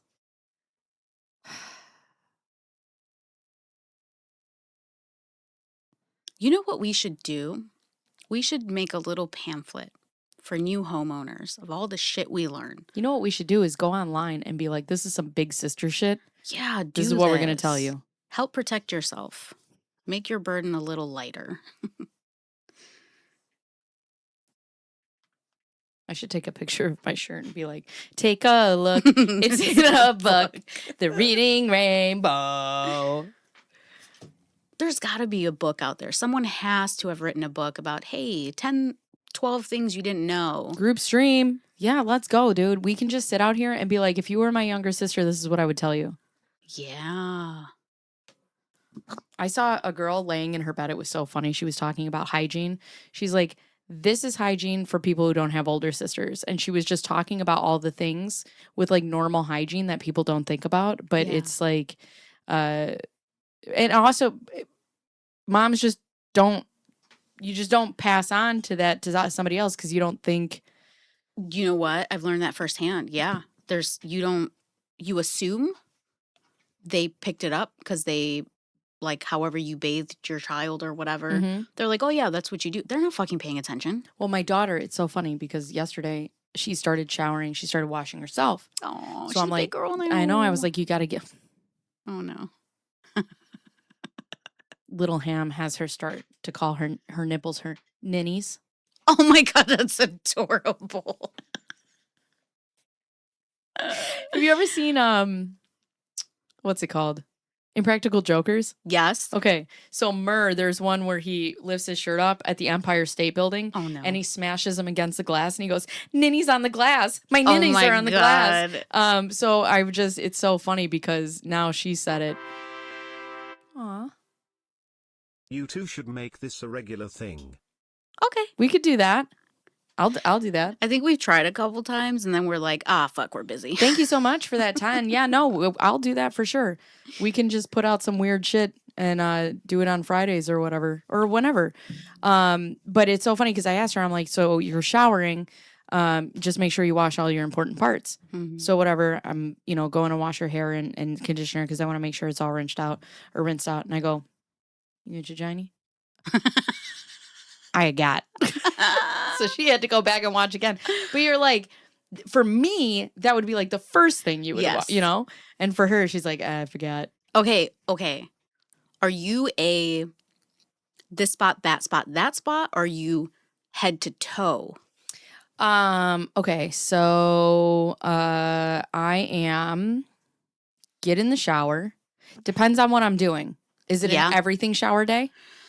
It's a hair washing day. That doesn't mean anything. Am I shaving all my necessary bits? You shave in the shower? Bitch, you don't? I shave before I go to take a shower. I will shave, then I will shower. In the tub? Oh, I don't want my ass to fall. I have fallen out of the shower before. Where the fuck do you shave? I sit I have a tub and a shower, so I sit on the side and I shave, then I take a shower. You just fucking raw dog a razor against your legs? No, with the water on. Oh. Oh my God. I have a bucket next to me. No. Oh my God. I'm not trying to cut myself. Oh my God. Mr. Pike, bottom to top with a 13-in-1 soap. 13. ATB is premiering the settlement conference in 1 minute, so we'll actually watch that and listen to it together. And then we'll get back to the shower conversation because this is very important. So she was in the settlement conference this morning, I suppose. Uh-oh. So we're going to see if she's going to get it. All right, where is it? Sorry. I would love to have you here more if you do it. Girl, I got time. Where's all the best research? Oh, here's a premiere now. I'm going to start it over again. Oh. Oh. Hold on. Let me get through here.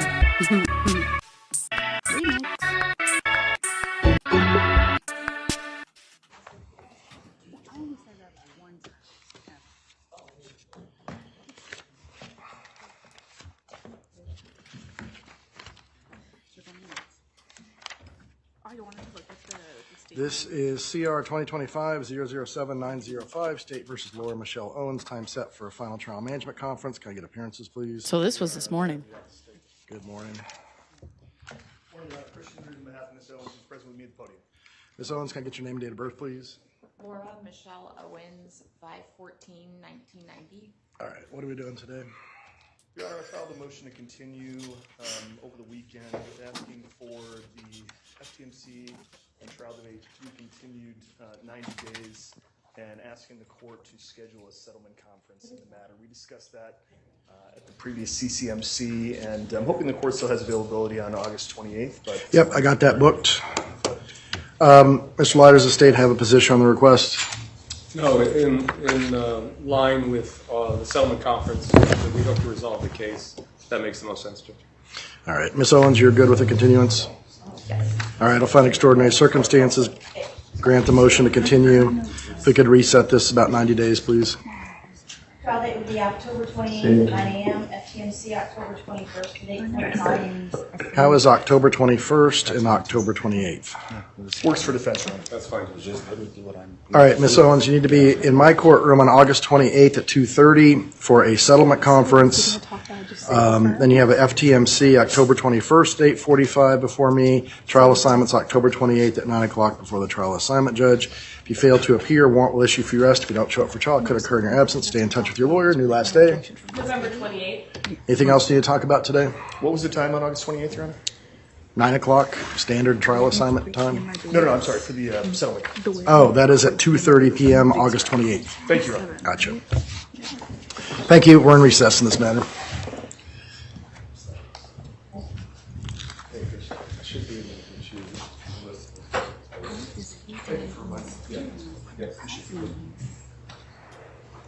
So that's that on that.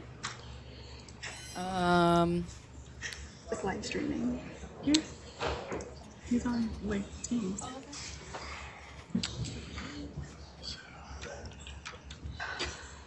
Okay. Well, that's that. So, all right. So we have the 28th.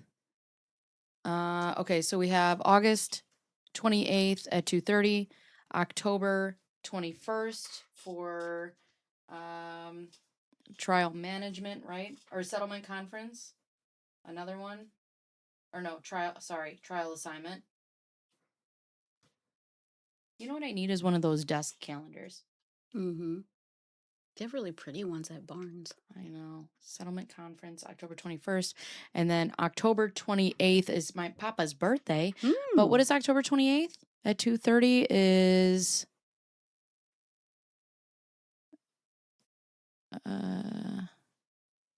new last day is November 28th. So that's what's the 28th? Yeah, I need a desk calendar specifically just for YouTube. Trial assignment? No.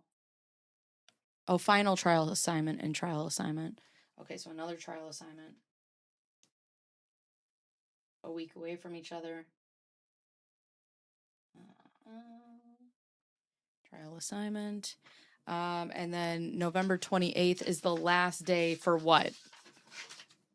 Oh, in the DM. All right. Trial assignments are probably months down the road. She has medical conditions for that day. What does that mean, new last day, November 28th? I don't know what that means. Also, November 28th is a Saturday. So, hi, Toadette. All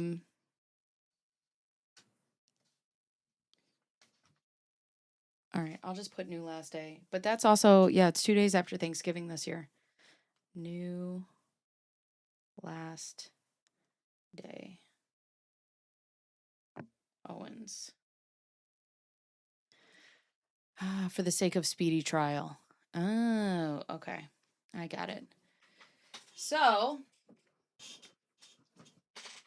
I love that you guys are like, she dresses so inappropriately. I would wear a black dress to court. I don't know. I've never been to court on criminal charges, so I don't know how I would dress. But I assume I would just wear like a. Can't people wear a black dress? I don't know. If last day is Saturday, it goes to Monday. Oh, okay. I see. Oh, we have a hiccup. Fuck. There we are. I'm here. I want in the chat if you can see me. Nope, it's me. I'm back. I don't know what happened. Sometimes my Discord just goes out. Also too, though, and I think about it like this. It's about the fact that if I were being charged with criminal charges, right, with felony offenses, I would want to get anything that I had access to, right? That's the only thing. Do I agree with her? No. Do I think that she should be afforded all the continuances when we've seen her drag this out in court? Legally, constitutionally, yes. As a bitch on the internet, no, I fucking don't. Hate her so much. I hate her so much. I like your pen, by the way. It's cute. No, because I got these on. Take one. Why? Keep it. No, keep it. It's going to change your life. So I got these on TikTok Shop. They're usually like $20. I got a pack of them for $8. J'adore. Right. I love stationery and pens and Right shit. here. So. Right. Just write on something. You're going to love it. My bad. has not been unreasonable so far. Yeah, I love that this judge is like, what the fuck is this? What is this? That's like butter. Mm-hmm. Take it, keep it. I I love it. Those are my favorite. Although I got to tell you, it's called a super note. Do you know what the Remarkable is? No. So it's an e-ink tablet and it's a note-taking device. I want one so bad. Maybe I do know. Yeah, no problem, Jen. Thanks you for always getting everything. Also, if you guys want to go over there just to give them the views too, I know we watched it here, but go over and give them the views. That would be great. Let's see Whose what do we dog got. is that? Where? I was up there. Oh, that's Tiff. He's so cute. Wait, this one? No, that Oh, one. this one? That's text packet. He's so cute. With the little, yeah. She It can see kinda- your DMs text packet. It looks like Peanut. It looks like my doggy. Who fucking tore her ACL. The other one. Girl, I'm tired. Oh my God. What's that? Big Tiff's pen bag. Is that full of pens? It's an evidence bag. Ooh, I like it. Give That's that really to me cute. right now. Where'd you get that? That is so cute. Can you link it? Pens, Sharpies, yeah. But anyways, I want a super note. So it's like an e-ink tablet. I think I have. And it's supposed to write like pen and paper. But instead of carrying these 5 notebooks around, I only have one. Do it. I know, but it's so expensive. But you know what I did find online yesterday? Wait, hold on. But do you enjoy paper? Because you might buy it. And you know I'm about it. I'm bad. I will tell you, buy it. And then when you find other cute stationery, still buy it anyway. I know. You know what I did? The other day I was at a Michael's and I was walking around and I was like, oh, this journal. And then I walked all the way around and then I put it back and then I went and checked my stuff out. He says that you got to own the house, which we do not. The bank does. No. No, I asked my uncle and he said, yeah, just tell them. All right. Wouldn't hurt to ask. You can always call them and say, hey, have a question. And if they're like, yes, cool. And if they're like, no, worth a phone call. Okay.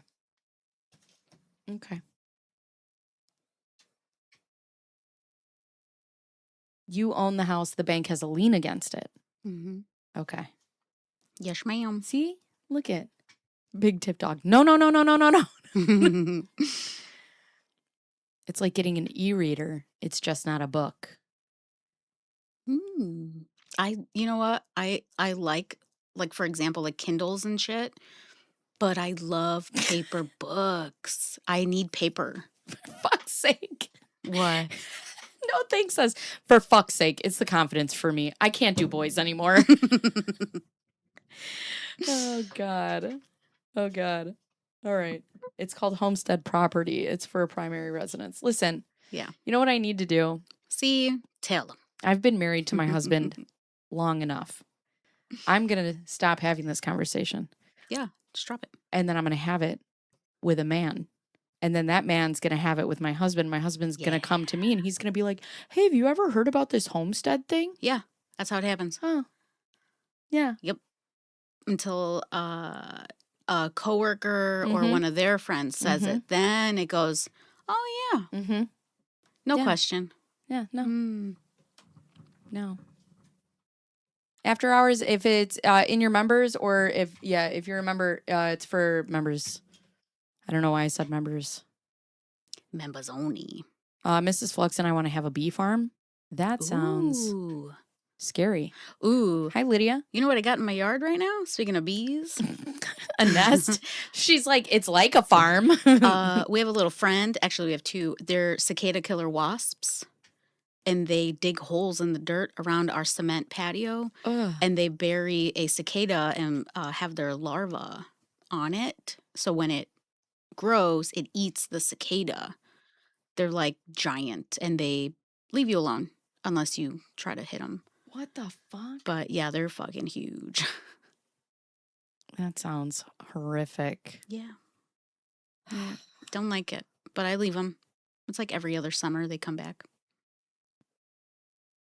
And I feel bad for the Any cicadas. house can become a bee farm with True. enough hives. I want to. Okay, so what is this called? A cicada wasp? Killer wasp.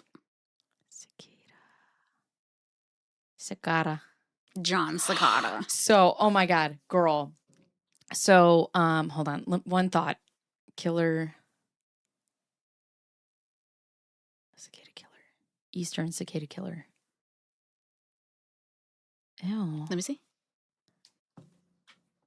Yeah, that's what it looks like. I mean, the coloring's kind of cool. It's an interesting looking little guy. Yuck. So anyways, Laura's telling the story on a podcast about how she I went to the ATM to get money, and there was a homeless man outside the ATM doing heroin because apparently that's what the fucking poors do. And I couldn't get my money out of the ATM. Can you believe it? So anyway, she's telling the story about how she was totally inconvenienced by this man. And then I ran across this TikTok of this guy dancing, and it's that song, She's Homeless. Oh my God. She's home. He's like pointing behind him. Crystal Waters. Yes. I was crying. But she's homeless. She's homeless. Ugh. Anyways. All right, what time is it? Whispers, I see poor people. We have cow killer ants. Cow killer? Is that like a red ant? Yes, but the sting hurts badly enough to kill a cow. The hell? Where is that so I can cross that off my list of places to go? Cow killer ant. Are they big? Your mother.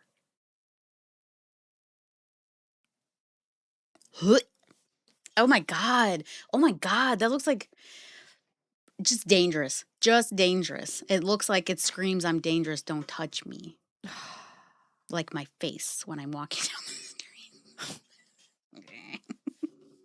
the street. Ew. I mean, the colors are cool, but that's a really creepy looking ant.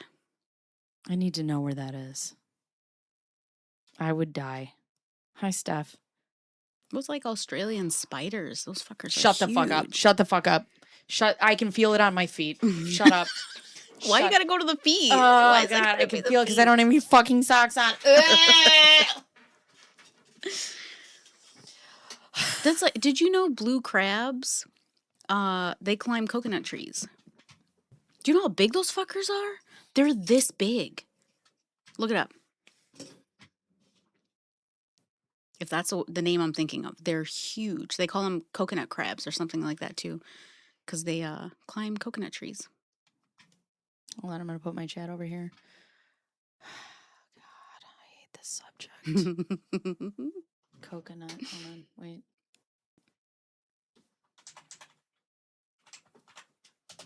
I can't spell coconut crap. Fuck you. Look at that man's hands compared to that thing. Shut up. Huge. I would shit. You couldn't convince me that those are scared of humans. There's no way.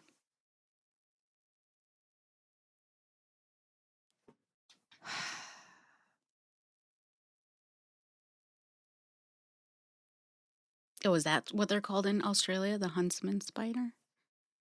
Oh, my bad. I can feel it. Look up a mole cricket. Oh.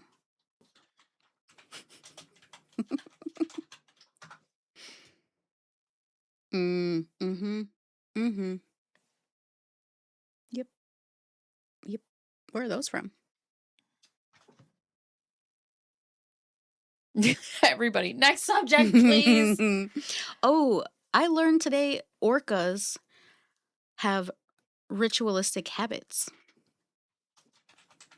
Hummingbird moths. Oh, those are pretty. I like those. Oh, that's cute. And they're huge. I thought it was a bird. I used to see them when we lived in the apartments. They're huge. Did I hear about Texas? Read the room. I'm reading this room like Laura Owens reads a text. What happened in Texas?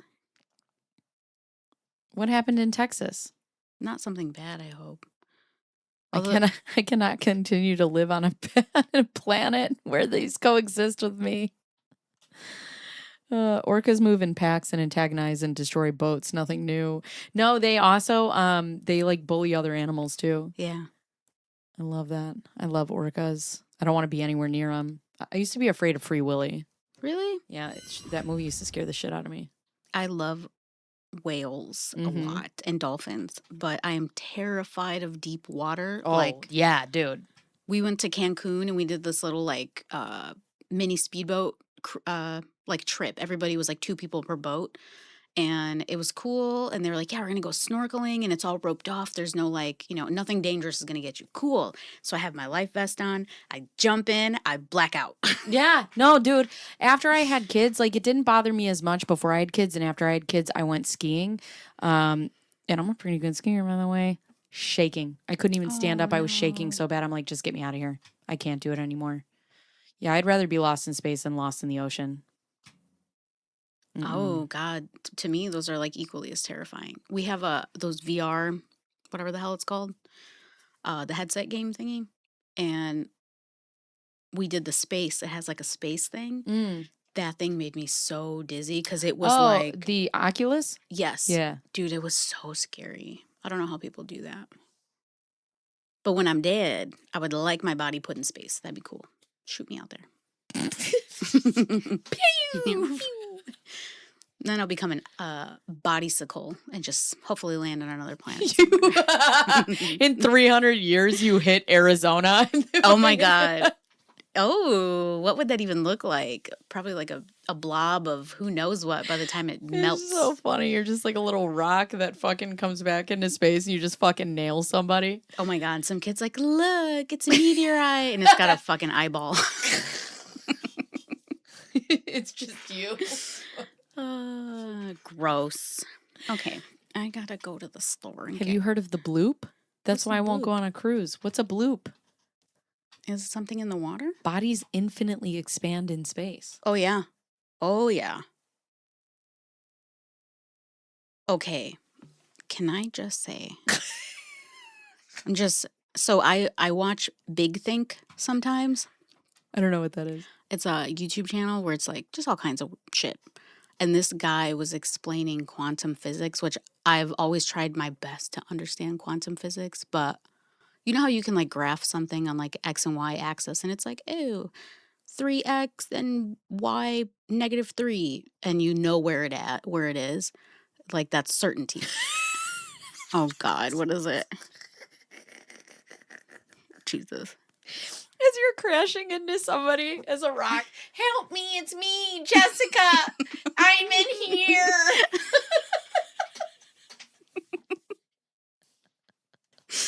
Oh my God. Oh God. Hi, Honey Five. How are you? For hot flashes, get a bed jet. What's that? I don't know. It's cool or warm. It will change your life. What the fuck is a bed jet? Text back and said, I love Big Think. Oh, yeah, they got cool stuff. There's one video, though. This guy is nerding out on quantum physics and trying to, like, not solution, like I don't even know what the fuck you call it. Like, trying to solve, right?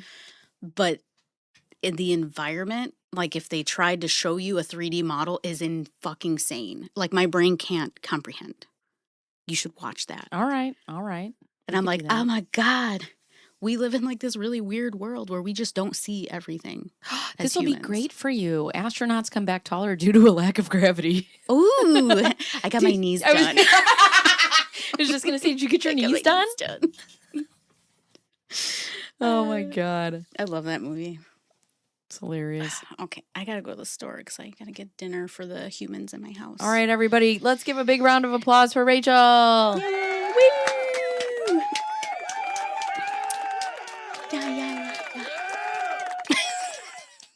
It's just me. Everybody's just clapping at me. All right. I'm going to walk her out of my house. I'm going to potty. Ooh. I'm going to grab myself some water. And then I will be right back. And we will finish our regular programming of talking shit about businesses. Thank you for coming. Thank you for stopping by. Next time, we'll get you an avatar. Okay. And then maybe when you come on, we can talk about like, we can just find out about health or science or something. Whatever you want to talk about. Whatever. Or body cam footage of stupid people. Yes. Oh my God, that's my bread and butter right now. I love it. All right, pee break. Bye.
Hi, friends.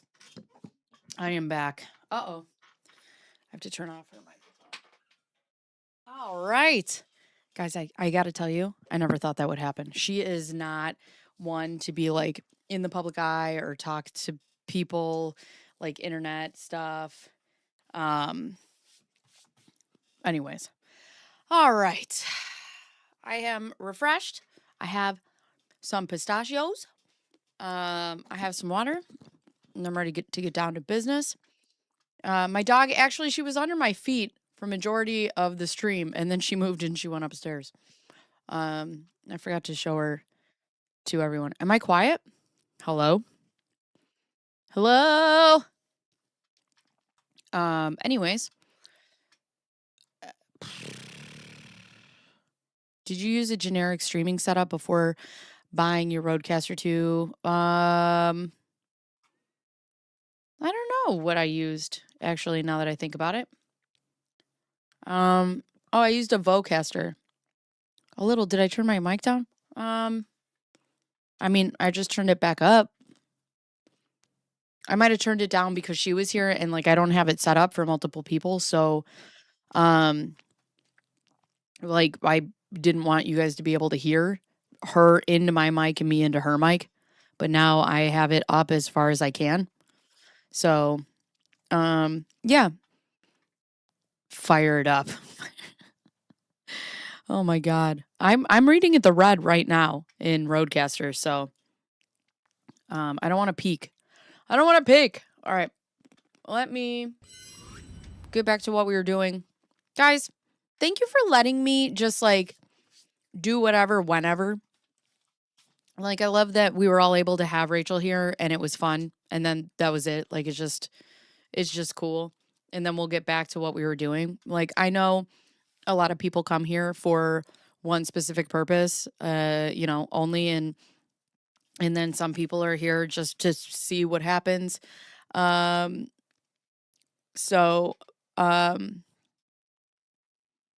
yeah.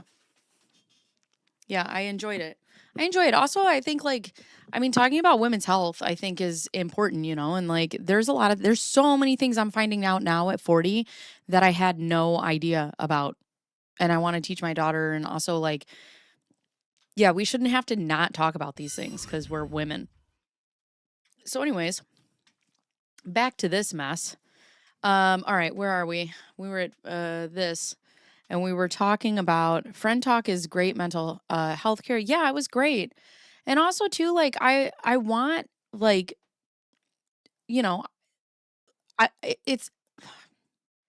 I understand how smart my chat is. And sometimes not only does the conversation get redundant, but I feel like we don't learn as much. There's a lot to learn in this case, right? And there's a lot to learn about it. But like with Laura Owens, it just becomes so repetitive. So I just like to do different things. I want to learn different things and I want to experience. I feel like you learn and you teach. You teach through sharing knowledge, right? And I like learning things and I like us learning together. And I love that there are people who know all sorts of different subjects and different things in my chat. And I tell that to my husband all the time. Like, not only are we fun and, funny, but also I was like, my chat is so incredibly intelligent in the walks of life that come in there. And sometimes, like, when we're talking about this case, like, I feel like it gets a little repetitive and I feel like we're, we don't talk about a lot about new things. So it is very exciting when we get to talk about new stuff and just like, you get to scratch your brain a little bit, Ninny's on the glass. Ninny's on the glass. Friends, family, daughter, sons, and partners. Yes. Yes. All right, everyone. Let's get down to business. Okay. Perfect. We're back to her shenanigans.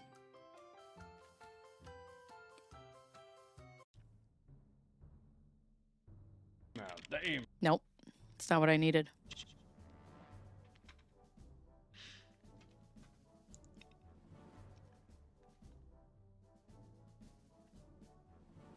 I don't like this one. I like this one. Dave Neal. runs a popular, very popular YouTube channel. I'm very jealous. I wanted to be Dave Neal when I grew up.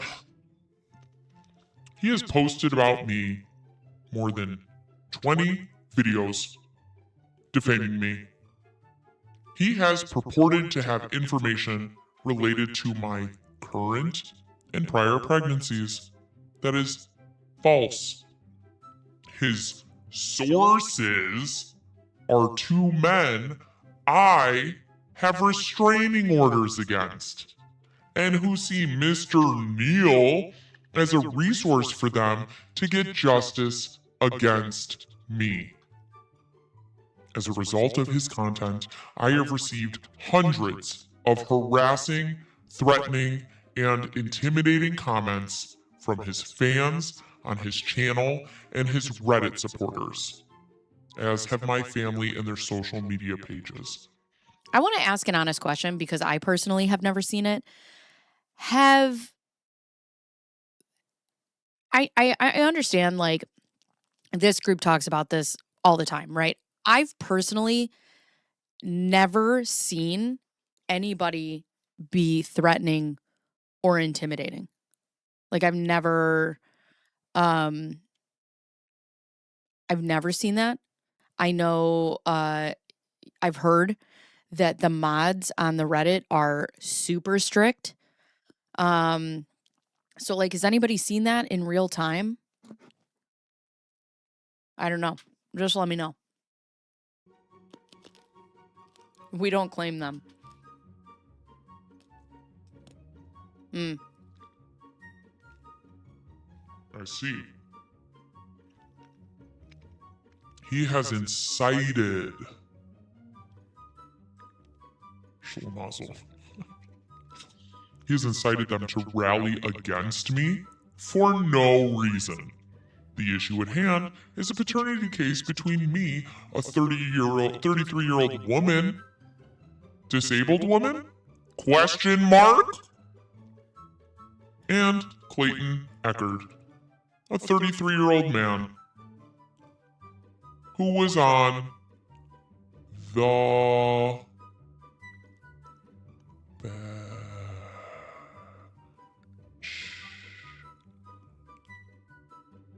Bachelor. Clang.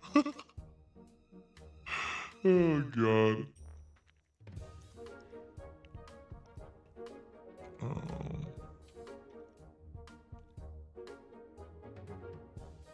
There is nothing scandalous about it, but Mr. Neal is inciting his fans to believe there is. I am a popular, very beautiful, very popular self-help podcaster. You are? You are? I never heard of you. Nobody told me. So.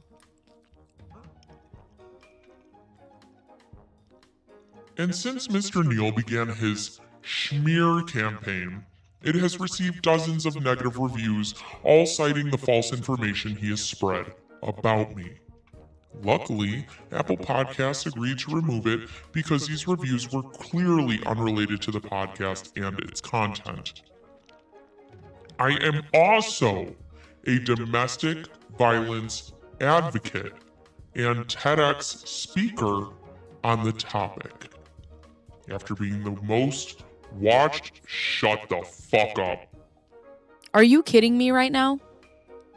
After being the most watched American TEDx talk when it was released, and after having only positive reviews, Mr. Neal's fans went onto YouTube and posted such negative reviews that I had to ask Ted, personally, I called Ted on the phone to turn off commenting, which they did since they were personal attacks and not based on the speech. I have attempted countless times to get Mr. Neal to sound. It's like the villain from fucking The Matrix. Mr. Neo, or whatever his name was. To stop the cyberbullying and cyber harassment. He agreed to take down 18 videos, but then continued posting daily content with the same information in it.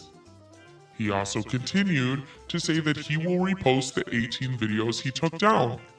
He has claimed to cover this paternity case objectively, while also claiming that the purpose of his content is to vindicate Clayton. And he has even started a GoFundMe so that Mr. Eckert could get legal representation. He didn't get me a GoFundMe. Needless to say, he has not taken into account the evidence I have provided him to prove that I am pregnant, and my explanation as to why no one else other than Mr. Eckert, the bachelor, could be the father.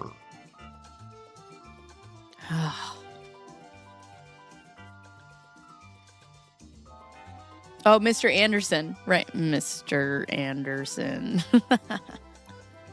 So she's the reason comments were disabled on the TEDx video. Looks like it.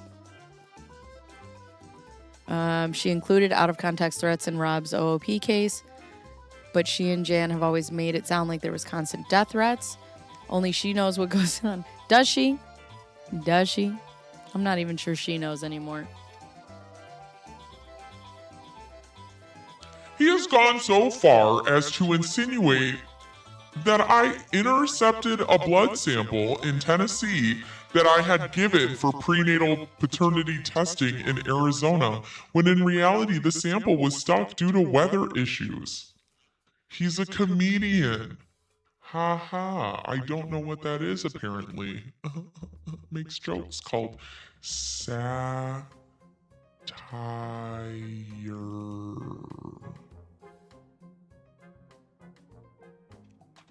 Ugh. I obviously had no control over the mail. I wish I did, over every mail. He has also claimed my mother is involved, although I'm not sure what he means by that.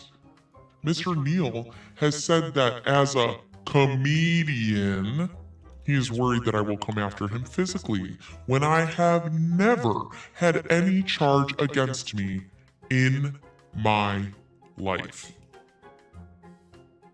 Yet. And I have certainly never threatened him. In an effort to prove that I was pregnant and get him to stop posting defamatory content, I sent Mr. Neal a photo of me showing my pregnant stomach. Rather than take this into account objectively, he posted it on his YouTube channel and analyzed it. Oh, almost like he's a content creator. This means the standards for revenge porn.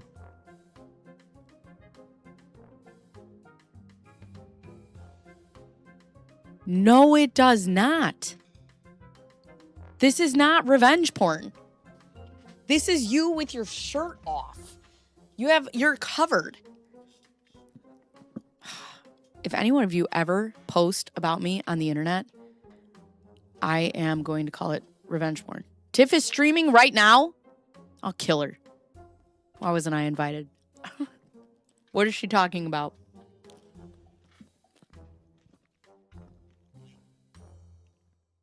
Mr. Neal has tens of thousands of followers on his various platforms, most of whom are on Reddit as well.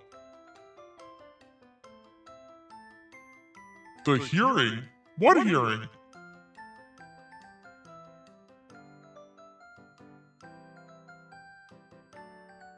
I'm confused.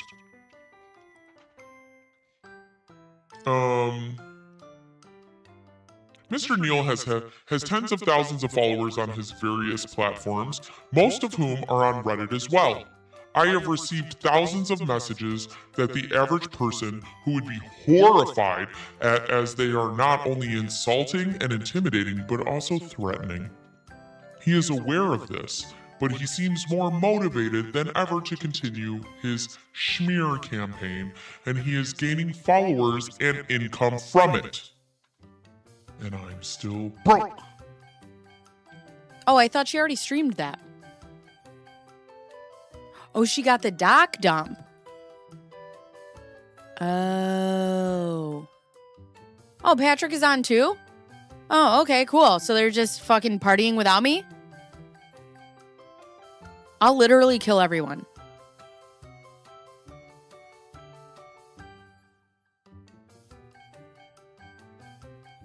I thought we were friends, Tiff.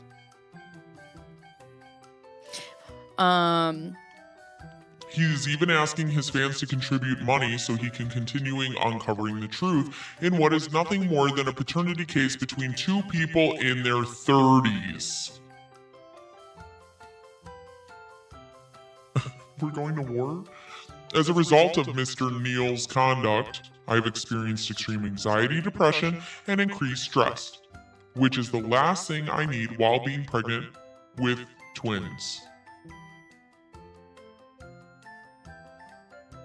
11/01/2023. So this is November, where she talks about being pregnant with twins. So let's see, May, June, July, August, September, October, November. 6 months pregnant.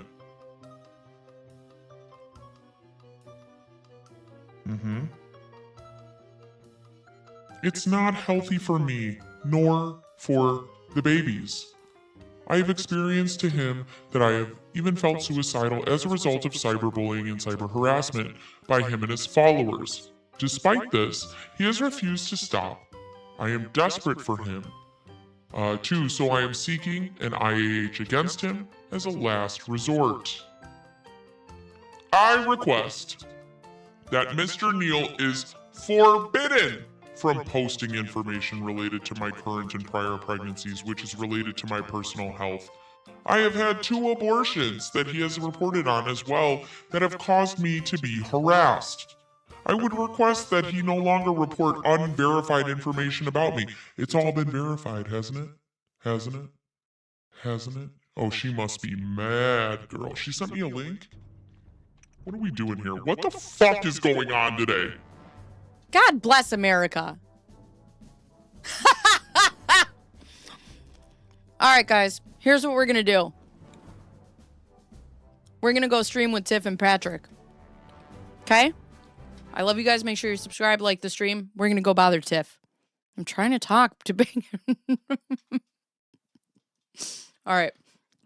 Yeah, we're going to have chaos. Everybody go over to wait. I'll raid her stream, and then I'll go in it. Okay. No, Patrick, he has a life. Well, I don't, so here we go.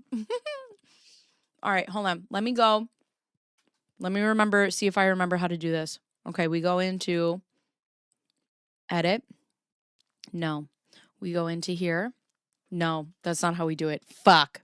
Okay, so yeah, I will drop you off. Somebody tell Tiff that I'm going to drop you all off. Buckle up your seatbelts, friends, okay?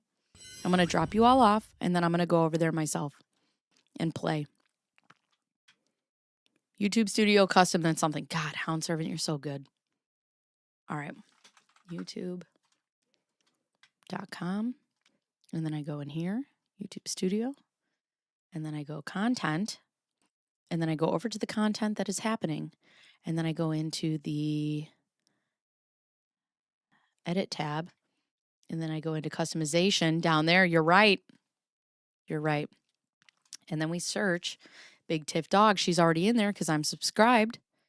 And then we save. And then you guys all go over there. And then I stop the stream. And then I go into Big Tiff's live. Okay? All right. I love you guys. Be good. Be good. I'll see you in a minute. We're going over to fuck. We're going over to Big Tiff. All right? Let me live. Let me live. Hold on. And I know I have to shut the stream off. Okay. Bye.